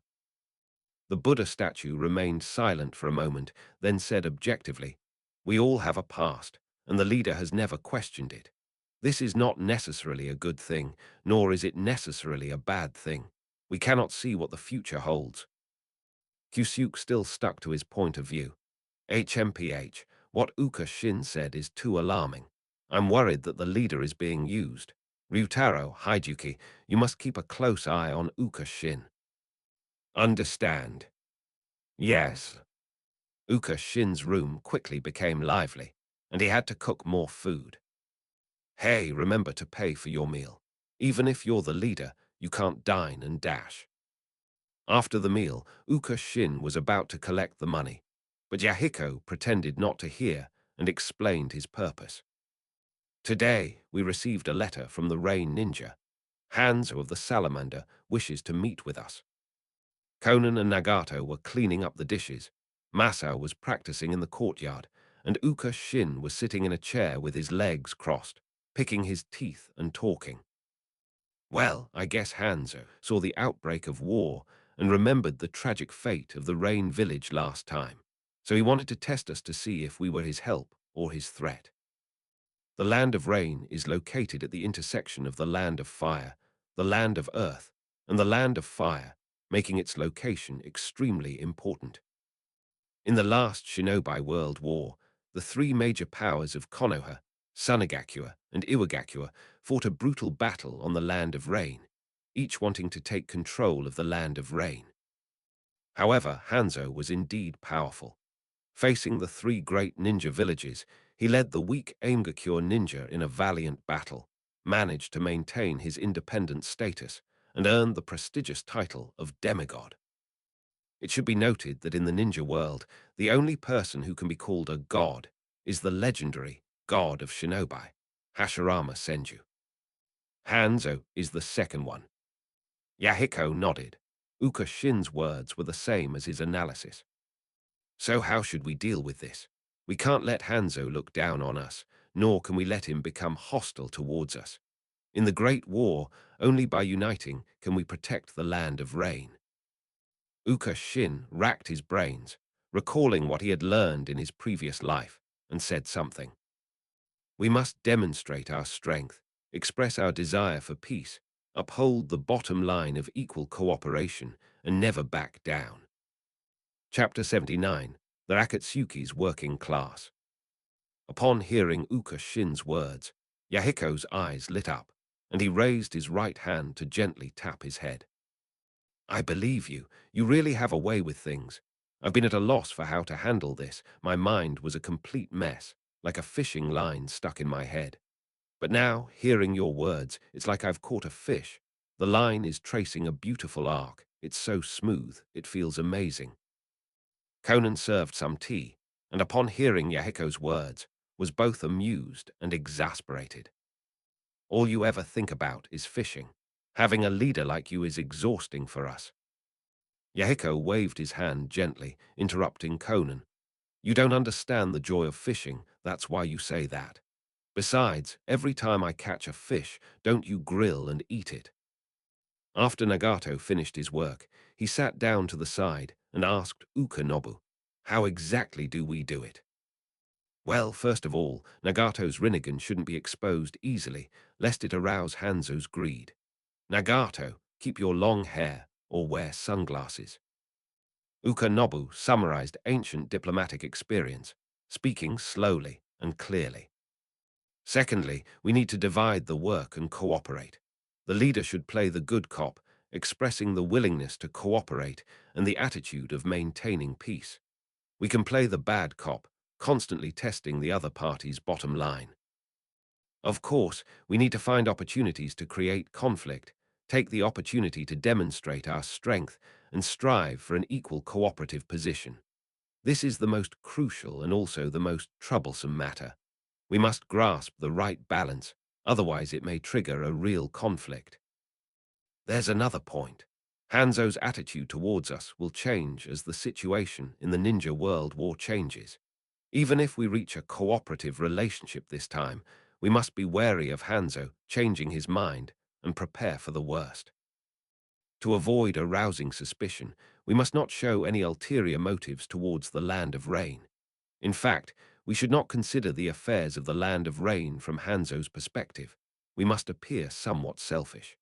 Otherwise, Hanzo will think that we are eyeing his power and position. These leaders are actually quite petty. Truly selfless people are extremely rare. We cannot harbor unrealistic fantasies.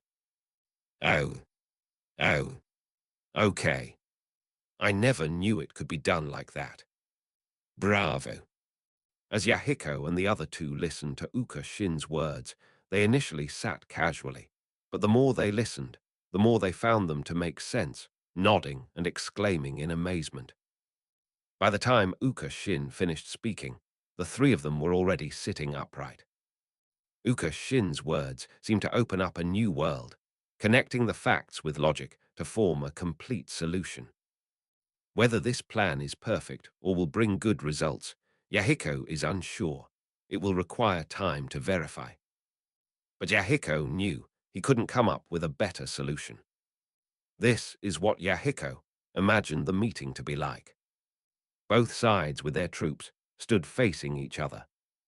Yahiko said, Hanzo, war will bring suffering to everyone. Let's join hands and bring peace to the Land of Rain. Hanzo said, this is exactly what I've been thinking and what I've always been doing. Now, with your help, peace will surely come to the Land of Rain. Then their hands clasped tightly together. The negotiations were successfully completed. Yahiko is just kind and innocent. He doesn't have any ulterior motives or low intelligence. Comparing Uka Nobu's proposal with my own imagined scenario, the difference in quality is immediately apparent. Yahiko blushed with embarrassment, feeling a little uneasy and worried that others would find out what he was thinking. So Yahiko fanned his face with his hand, pretending to be hot to hide the real reason for his blushing, and asked, Shin, how should we reply to Hanzo? Uka Shin was speechless. You're the leader, aren't you? Why do you ask me everything? Do you think I'm your strategist? I'm just a kid. If you hire me as your strategist, you'll be criticized and scorned. Zyro Nan covered her mouth, laughed, and interjected. Zin, you're wrong. We didn't pay you any wages, so how can you say we're employed? If you're not paid, it's not an employment relationship. That makes a lot of sense. Uka Shin turned and glared at Conan before looking at Yahiko. Hanzo is the leader of the Land of Rain, so of course we can't let him come to see us. Let's set a date, prepare some fancy but impractical gifts, and go visit him. Yahiko nodded and slapped Uka Shin on the shoulder. Zin, you've said it very well, so I'll teach you how to reply. My requirements are that you show our desire for peace, state the bottom line of equal cooperation, and be polite without being weak. Amazing, Yahiko. You just so naturally took my words as your own and repeated them with such a serious expression. Your shameless behavior is befitting of the leader of Akatsuki. These are my words, and I know how to write them. However, since this concerns the diplomatic mission of our Akatsuki organization, I will focus on writing the letter. Don't come to me with patrols or anything like that in the future. Uka Shin made his request, and Yahiko stood up with a laugh, leaving with Conan and Nagato, leaving behind only one sentence. Hahaha, Zin is really amazing. Now that this matter is resolved, I can go fishing in peace again. Hey, I said I'm not patrolling anymore. Don't pretend you didn't hear me. As Uka Shin watched Yahiko's retreating figure, he shouted loudly, only to be met with Yahiko's even faster pace. At this point, Uka Shin seriously doubted his own intelligence. Before I knew it, I had become a worker for the Akatsuki organization. Before coming here, I was just looking for a cheat code, but now I'm working. I was a working class person before I transmigrated, and I'm still a working class person after I transmigrated. Didn't I transmigrate for nothing? After spending several tens of minutes writing the letter, Uka Shin fell into deep self-doubt. And in his dream that night, he told others about his suspicions, which immediately led to silence. Kyosuke stroked his chin. I'm working for Konoha now, the kind where I risk my life, and I don't even get the benefits I need. Chisuke nodded. Me too. I work for the Sand Village and become a Jinchuriki. Not only do I not get the benefits, but I'm also imprisoned and subjected to both hatred and encouragement. It's so tragic. My Shu sighed as he thought about his life as a rogue ninja during this period. I was working for the gold exchange, and I didn't even have a title, let alone social security or housing fund. There was no compensation after my death. Then the four of them looked at Kiyokaro with envious expressions. Oniakaro, you don't need to work for someone else. You're the boss. Rich guy, let's be friends. Hurry up and make a will and put my name as the heir. Otherwise, when you die, your inheritance will go to someone else. It seems you have the best reincarnation skills. Teach us, in case we get to improve our reincarnation skills and have a good life if we time travel again. Hearing these guys teasing, Oniakaro was so angry his nose almost twisted out of shape. You bastards, I'm working for you now. Otherwise, with all that money I'd made, I would have been living the high life with pretty girls, not saving it up to build this base. Upon hearing this, Kyosuke looked him up and down and sneered. You're indulging in debauchery, but you don't have the tools to commit the crime. Chisuke, Yamori, and Uka Shin all nodded in agreement. That's right, Kyosuke is absolutely right. Enraged, Oni Akiro lunged forward, shouting, Nobody run. I'm going to get a quadra kill today. Chapter 80 Akatsuki and Rain Ninja. Lord Hanzo, this is a reply from the Akatsuki. Inside the castle, Shija Aimgakure held the letter in both hands and handed it to Hanzo. Hopefully, the Akatsuki organization will have the self-awareness to know that in this chaotic era, all the major ninja villages will definitely invade the land of rain. Therefore, there must be no unstable elements within the land of rain. With this in mind, Hanzo opened the letter and slowly read it, a hint of surprise appearing in his eyes. The letter was brief but well organized, clearly stating the organization's purpose, attitude, and bottom line for cooperation. That's right. The Akatsuki will be visiting me here in 2 days, and we'll discuss the specifics of our cooperation then. Upon hearing this, Shijashima became dissatisfied. They are nothing more than a small-time ninja organization. Since they are in the land of rain, they should obey your orders. Now they dare to negotiate terms. They are too arrogant. Hanzo slowly smiled as he listened to his subordinate's complaints. According to the investigation, most of the core members of the Akatsuki organization are young people. It is quite normal for them to be arrogant and ignorant of their own limitations after forming an organization at such a young age and commanding hundreds of ninjas. Hanzo's voice was deep and powerful, containing an arrogant attitude towards the Akatsuki, confidence in his own strength, and pride in his past achievements. It's like a respected elder evaluating a junior who has just achieved a little success.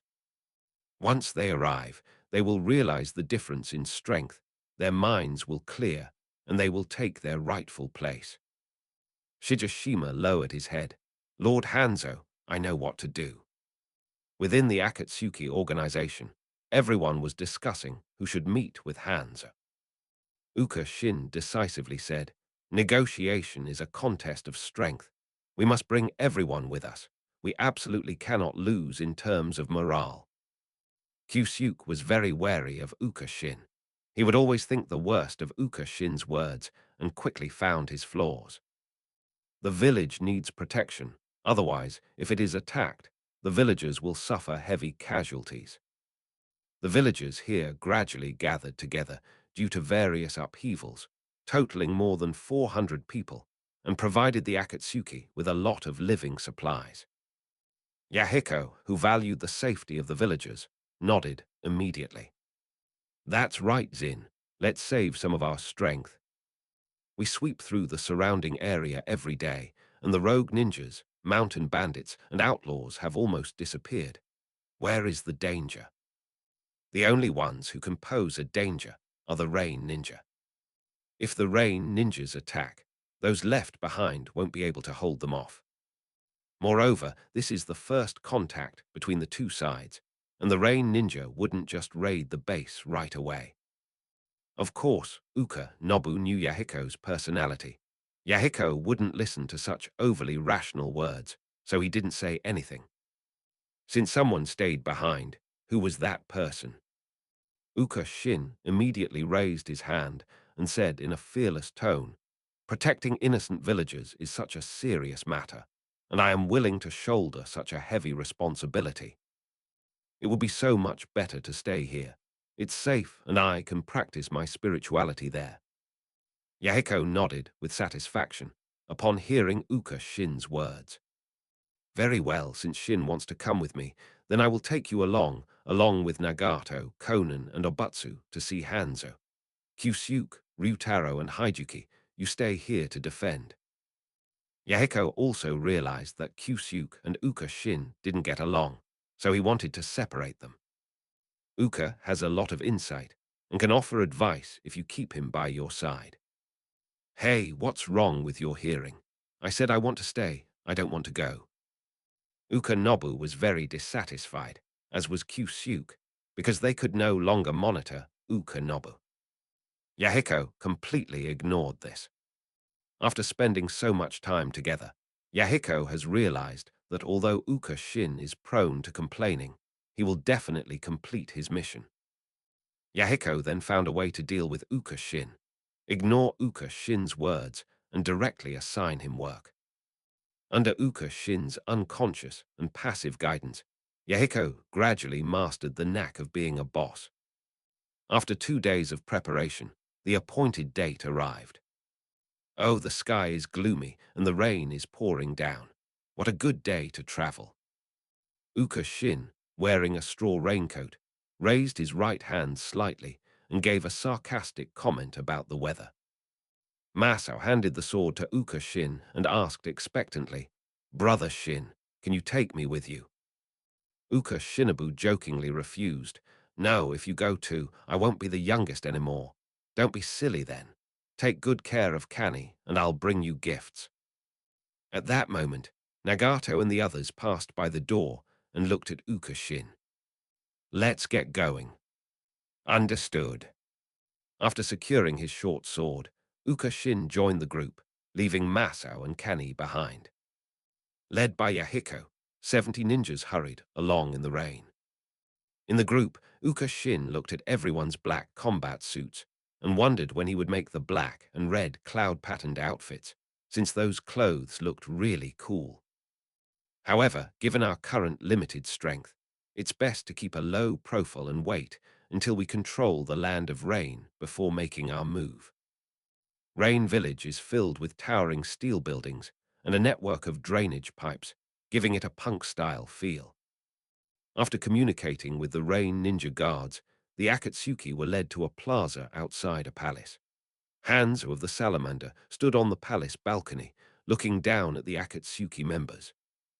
Around the palace, rows of Rain Ninja stood, subtly surrounding the Akatsuki members.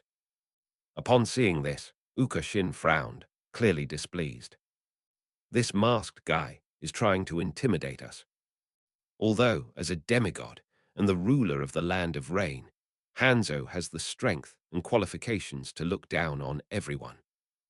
However, as a member of Akatsuki, Uka Shin couldn't stand the situation and was ready to retaliate at any moment. At this moment, Yahiko, Nagato, and Conan also felt a heavy sense of pressure and became even more convinced of Uka Shin's analysis. Without Uka Shin's advanced planning, they wouldn't know how to deal with this situation at the moment. Hanzo crossed his arms, slightly raised his chin, and spoke. His imposing voice echoed around the palace, even drowning out the sound of the rain. Akatsuki, welcome. I believe you will choose the right path, join Aimgakure, and create a peaceful future together. Upon hearing this, all the Akatsuki members' expressions changed. Hanzo is trying to directly recruit the Akatsuki organization, without even considering them as equals. The Akatsuki organization exists because everyone joins Yahiko's organization, not because they agree with Yahiko's peace ideals, but because they want to serve as Hanzo's subordinates. If you wanted to be a Rain Ninja, you wouldn't have joined the Akatsuki. You would have joined the Rain Ninja long ago. Upon seeing Hanzo's overwhelming presence, Uka Shin immediately burst into laughter, completely disregarding his image, to deflate the Aimgakure's morale. Ahehehote. As expected, Uka Shin's maniacal laughter drew everyone's attention, instantly dispelling the oppressive atmosphere created by Hanzo. Of course, the Akatsuki were puzzled, wondering what Uka Shin was laughing about. Is it mocking Hanzo? Surely not. Although Hanzo was arrogant, the Akatsuki members all respected his heroic deeds. Rain Ninja was immediately enraged, her gaze towards Uka Shin filled with murderous intent. Lord Hanzo is the god of our Rain village, and no one is allowed to disrespect him. Chapter 81, Meeting Hanzo. Shijashima was furious and berated Nobuo Uka. You bastard, how dare you be so disrespectful to Lord Hanzo? Looks like you want to debate. In an instant, the scene of Zhuge Liang scolding Wang Lang to death flashed into Uka Nobu's mind. Uka Nobuyuki focused his energy, preparing to replicate Pig Brother's case. Unfortunately, he lacked education and hesitated for 2 seconds, unsure of what to say to insult someone to death. Finally, he managed to squeeze out a single sentence. You bastard, how dare you be so disrespectful to me? Yahiko and his 2 companions were unaware of Uka Shin's inner thoughts. When they saw Uka Shin exchanging insults with the other party, they suddenly realized what was going on. Oh, Uka Shin is stirring up trouble to demonstrate his strength. Now that Uka Shin has done everything, let's just watch quietly. And so, Yahiko and the other 2 stood silently and motionless in the heavy rain, like pillars. Shijashima was furious after being scolded by Shin Uka.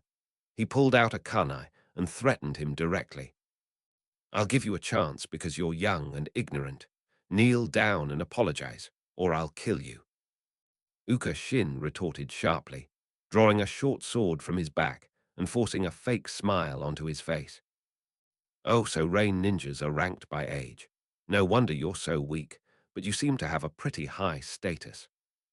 Court death. Shijashima jumped off the palace roof, breaking through the rain, and quickly arrived in front of Nobuo Uka. Just as Uka Shin was about to swing his sword, Shima Shija's figure suddenly vanished from sight and appeared behind Uka Shin. So fast. Uka Shin's expression turned serious, and he immediately turned around to prepare to counterattack. But Shima Shija disappeared again and then reappeared beside Uka Shin. In just a few seconds, Shija Shima launched 5 or 6 attacks from different angles, which Uka Shin could barely defend against. Seeing Shija Shima's unpredictable and varied attacks, Conan frowned. What kind of ninjutsu is this? It looks a lot like Taijutsu, and it's too fast. Nagato, possessing the Rinnegan, quickly discerned Shigeshima's attack pattern and answered Conan. This should be a kind of ninjutsu that combines the body flicker technique and water release. It allows for rapid teleportation multiple times in the rain, so it looks somewhat like a taijutsu. Zyro Nan was somewhat worried. Should we take action? The letter seems to be suppressed. Yahiko, however, was optimistic and imagined what Shin was thinking. It's all right. Zin is definitely brewing a powerful counterattack, preparing to intimidate the Rain Ninja in one fell swoop. Let's wait and see what happens. At this moment, Ukanobu realized that the enemy was a formidable opponent. The enemy attacked too quickly. Uka Shin didn't have time to use ninjutsu. In terms of taijutsu, even if a child trains very hard, he is still no match for an elite jonin from the Rain Village. Help me, Nagato. Don't just stand there and watch. There are so many people in Akatsuki, I can't be the only one doing the work. During a lull in the fighting, Uka Shin winked at Nagato and the other two, giving them a meaningful look. See, I told you Zin would be fine. He's putting our minds at ease. He's definitely planning a counterattack. Go Zin. Seeing the look in Uka Shin's eyes, Yahiko was very happy and felt that he and Uka Shin were kindred spirits. Oh. Nagato and Conan thought Yahiko's words made a lot of sense and smiled at Uka Shin, nodding in agreement. Go for it, believe me. Begin your performance. Seeing Nagato and the others' response, Uka Shin was dumbfounded. Huh, what kind of expression is that? Nagato, hurry up and make your move. Why do you look like you're just watching the show? During the battle, Uka Shin didn't have time to think much. He cursed the three for their disloyalty in his heart, and at the same time, he deliberately created an opening, reacting a second too slowly, and was kicked away by Shima Shija. Lightning release, gratitude wave. The jet of water, carrying a strong electric current, swept across the surrounding rain. In the heavy rain, the entire area was covered by electricity, and Shijashima was unable to move quickly through the rain, so he had to suspend his attack. HMPH, the lightning will dissipate soon, and your chakra is definitely not enough to use a second ninjutsu. Kid, your taijutsu is not bad, managing to block so many of my attacks, but that won't change the final outcome. In Shijashima's opinion, at Uka Shin's age, being able to use a decent ninjutsu, coupled with excellent taijutsu, already makes him an excellent genin. As expected, the Rain Ninja classifies strength based on age. They have no idea what a genius is. Uka Shin formed a hand seal and revealed an arrogant smile. Behold this genius's fighting style, shadow clone technique. The electricity on the ground had just dissipated when 20 shadow clones stood beside Uka Shin, and then they all formed hand seals together. Water release, water dragon bullet technique, lightning release, lightning strike. Fueled by the heavy rain, the numerous water jets grew to enormous sizes, carrying lightning as they hurtled towards Shijashima. Damn it, is this kid a monster? After using Shadow Clone Jutsu, he can still use powerful ninjutsu. His chakra is too enormous. The water jets swept across a large area, and Shijashima knew he couldn't withstand them, so he could only jump back to the palace roof. As the water dragon bullet was about to hit the palace, the 10 rain ninjas formed hand seals together. Escape earth current wall. One earthen wall after another rose up, forming a thick, long wall that blocked the water cannonballs. See, I was right. Zin had already made arrangements. You were still worried that Zin would be in danger and even wanted to go to his rescue. You were just asking for trouble. Tusk, tusk, tusk, as expected, I know Zin's thoughts best. You agree, Zin. Standing beside Yahiko, Uka Shin heard Yahiko's words and saw his smug expression, and almost punched him. No wonder no one helped me. It's your fault, you big-eyed, thick-browed lad. Ouch, that kick from the enemy hurt so much. I really want to crouch down and yell in pain. Finally, facing numerous Akatsuki members and Rain Ninja, Uka Shin was too embarrassed to complain of pain. He endured the stomachache and forced a smile through gritted teeth. Yes, yes, yes, everything is under my control. Upon hearing this, Yahiko smiled reservedly, while Nagato and Conan breathed a sigh of relief. At that moment, applause broke out. The group looked up and saw that Ban Zhang was clapping. HMPH, what are you pretending for? With such heavy rain, the applause still carried this far. You didn't use some kind of clapping ninjutsu, did you? What a shameless old man, who's obsessed with saving face. Uka Shinichi was in a terrible mood. He was cursing Hanzo in his heart, but dared not utter a word. He was afraid that if he angered Hanzo, he might be killed by him. Your capabilities have exceeded my expectations. I apologize for my rudeness just now. Please come in and discuss the specifics of our cooperation. After the battle, Hanzo realized that even a young boy from the Akatsuki organization had demonstrated the strength of a Jonin from the Rain village, indicating that the Akatsuki organization was worth cooperating with. Upon hearing Hanzo's words, Yahiko nodded and entered the palace first, followed by the others who filed in. In the warm room, Hanzo and Yahiko began their negotiations. According to Hanzo's plan, members of the Akatsuki organization could join the Aimgakure and become ninja clan members, maintaining both their loyalty to the Aimgakure and their own power. However, after discussing it with Nobu, Yahiko offered his own opinion. The entire Akatsuki organization joined Aimgakure, and its members only obeyed Yahiko's orders. Hanzo could only move Akatsuki members with Yahiko's consent. The two organizations were only in a cooperative relationship. Although Aimgakure was the main force, Akatsuki still maintained a great deal of autonomy. Chapter 82, Adoption Center. Ninjas value efficiency, so the negotiations between the Akatsuki and the Rain Ninja only took half a day. At Yahiko's insistence, Hanzo backed down and allowed Akatsuki to gain semi-independent status. However, Hanzo also had his demands. As long as the land of Rain is invaded, the Akatsuki must fight unconditionally and stand with the Rain Ninja to fight the enemy. You cannot hide in the rear and not contribute.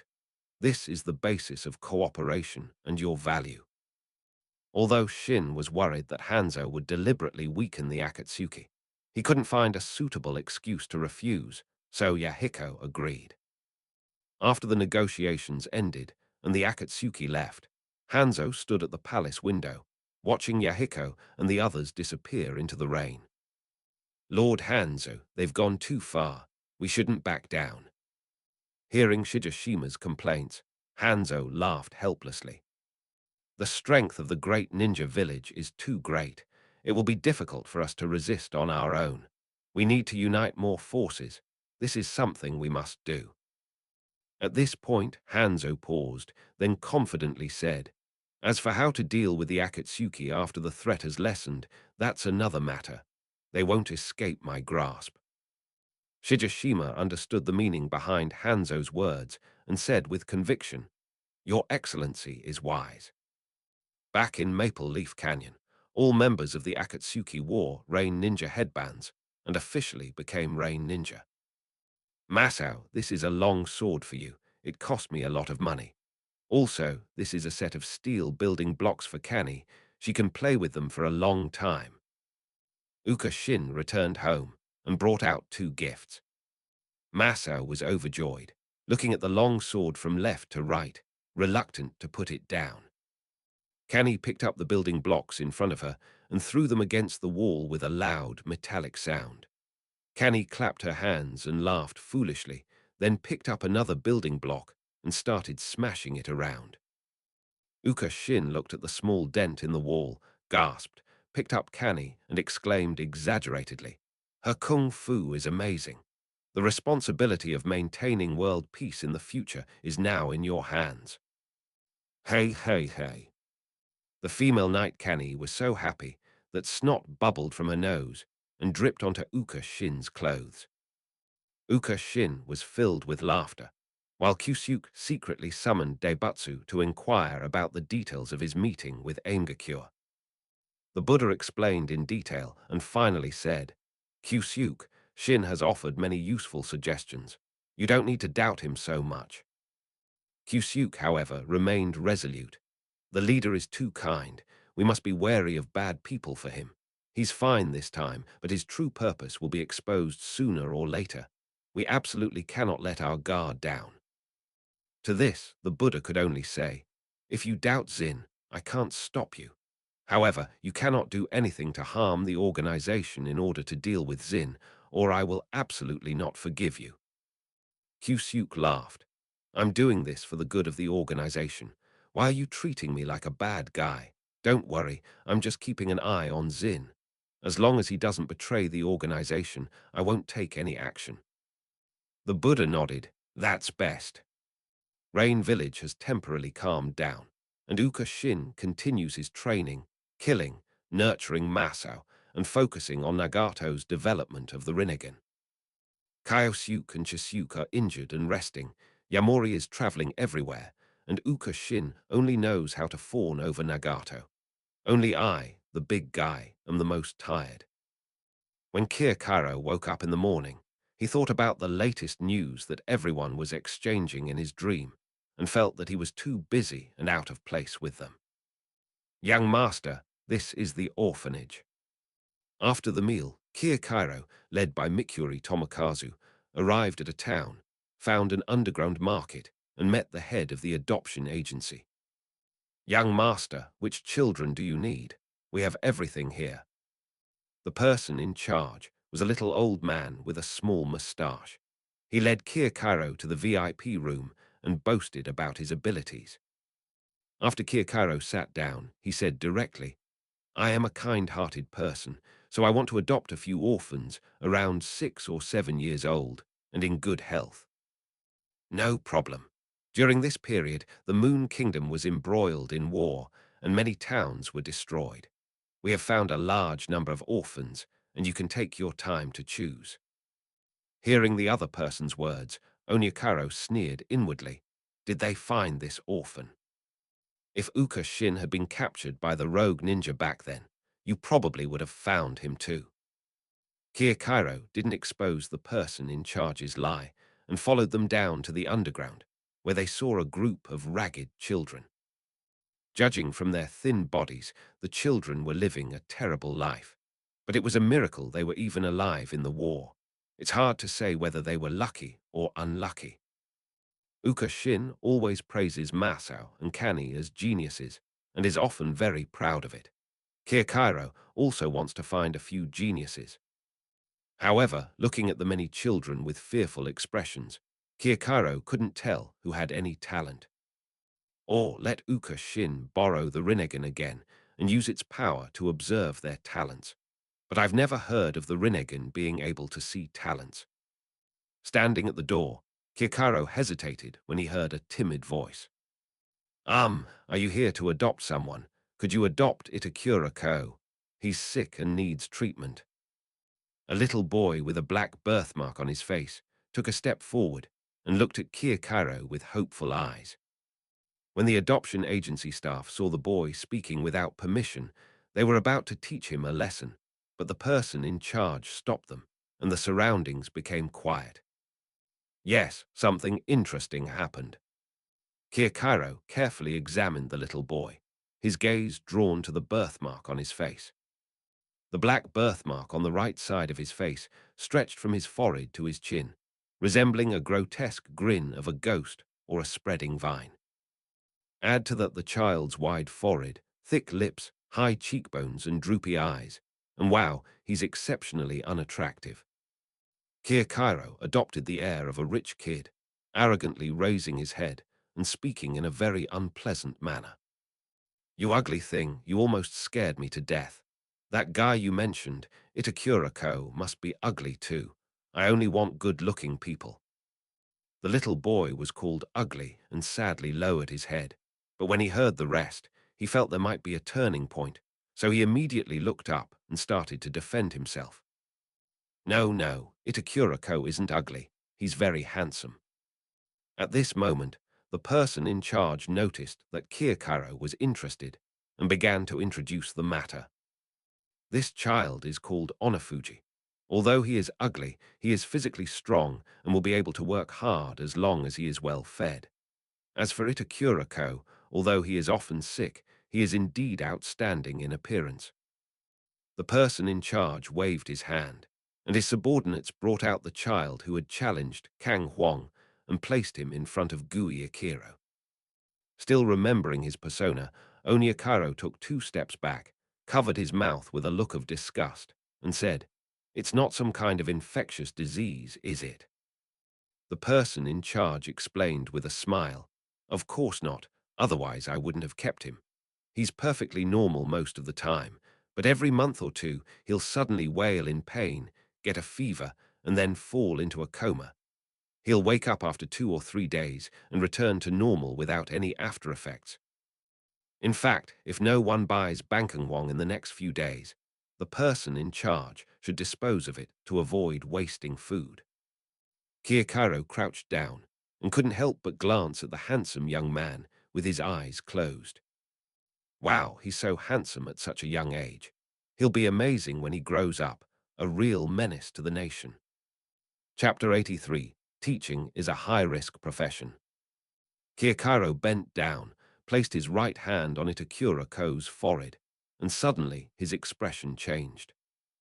Itakura-ko's forehead was not only hot, but also had a mysterious power interfering with the chakra within Kiyokaro's body. Kiyokaro felt as if the chakra within his body had turned into a bunch of mischievous children, running around everywhere.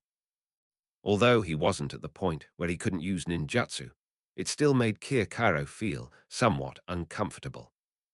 Is this some kind of bloodline limit? Kiyokaro withdrew his hand, reverting to his arrogant expression. He had already decided to bring back Itakura-ko, and at the same time he looked at Kifuji. "Are you familiar with this guy? Why are you helping him?" Onafuji secretly glanced at Oniakaro before quickly lowering his head. "I've spoken to Huang a couple of times. I don't know if we're close, but I'm worried that his illness is getting worse, and I hope someone can take him away for treatment." He, with such an ugly face, you must be hated by everyone. Now that a handsome guy is willing to talk to you, you must be very touched and treat him as a reliable companion, right? Kiyokaro had just imagined a scene and was about to say it when he saw Kifuji stammering and unable to speak. "Looks like I guessed right. Don't worry, I'm a very kind person. I won't separate you. Stop teasing Onifuji and take the 4 children away. Onifuji, Itakura-ko, Junya, and Keed." Junya and Keed are a boy and a girl. According to Kiyokaro's observation, they have always been very calm, and their temperament is probably better than that of other anxious people. Hopefully, we'll be lucky enough to train one of these 4 children to be a reliable assistant. Of course, with the increase in wealth, Kiyokaro can continue to recruit and train people. Even if these 4 guys don't perform well, it doesn't matter. They can be sent to help Mikuri Tomokazu manage the business. Let Mikuri Tomokazu take the 4 children home, and Kiyokaro leaves again to continue his consumer journey. Hehe, don't be afraid. Although the young master has a somewhat eccentric personality, he is actually very gentle at heart. You will soon feel that. Tomokazu Mikuri drove the carriage, comforting the children behind him, feeling very happy. The young master has never had any playmates since he was a child. He spends his time exercising and learning swordsmanship. He doesn't even have a single friend now, and he is really too lonely. The four children were still uneasy in the car. Except for Itakura Ko, who was lying down, the others huddled in a corner with their hands around their knees, filled with trepidation and anticipation for the unknown future. Upon arriving at the manor, Tomokazu Mikuri found a doctor to treat Ko Itakura.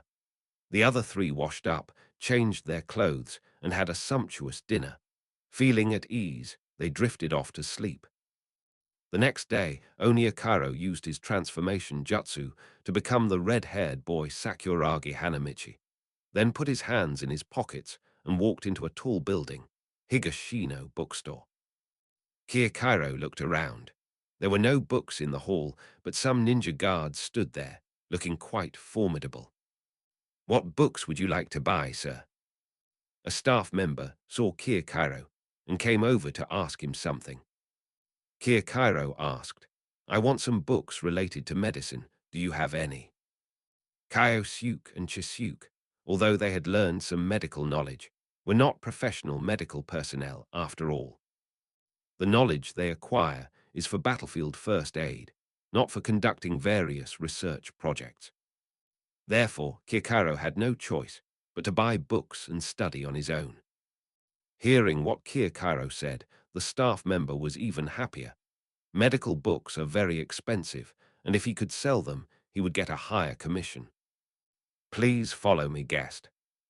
Knowing that a distinguished guest had arrived, Kiyakaro was ushered into a small room. Kiyakaro saw that there were sealing techniques both inside and outside the room, and he didn't know whether Higashino Bookstore had set them up themselves or hired ninjas to do so.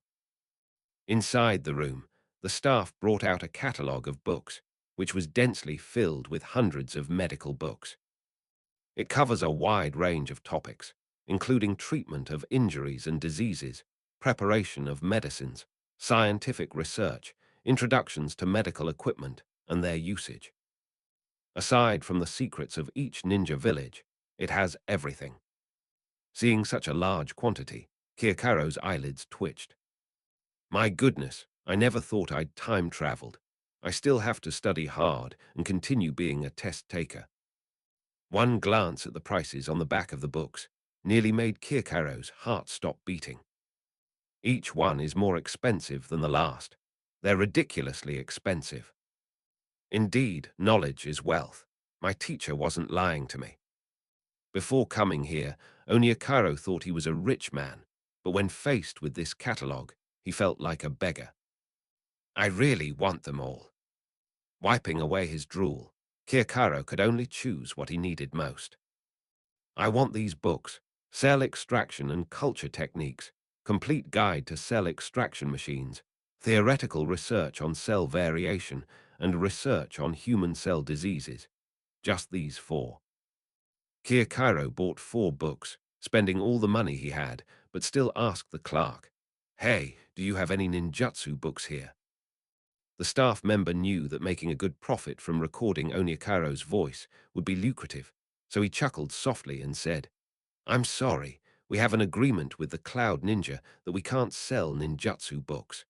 However, I know an underground auction house that should have what you need." Hey, if you, a nobody, know about underground auction houses, then this auction house is anything but underground.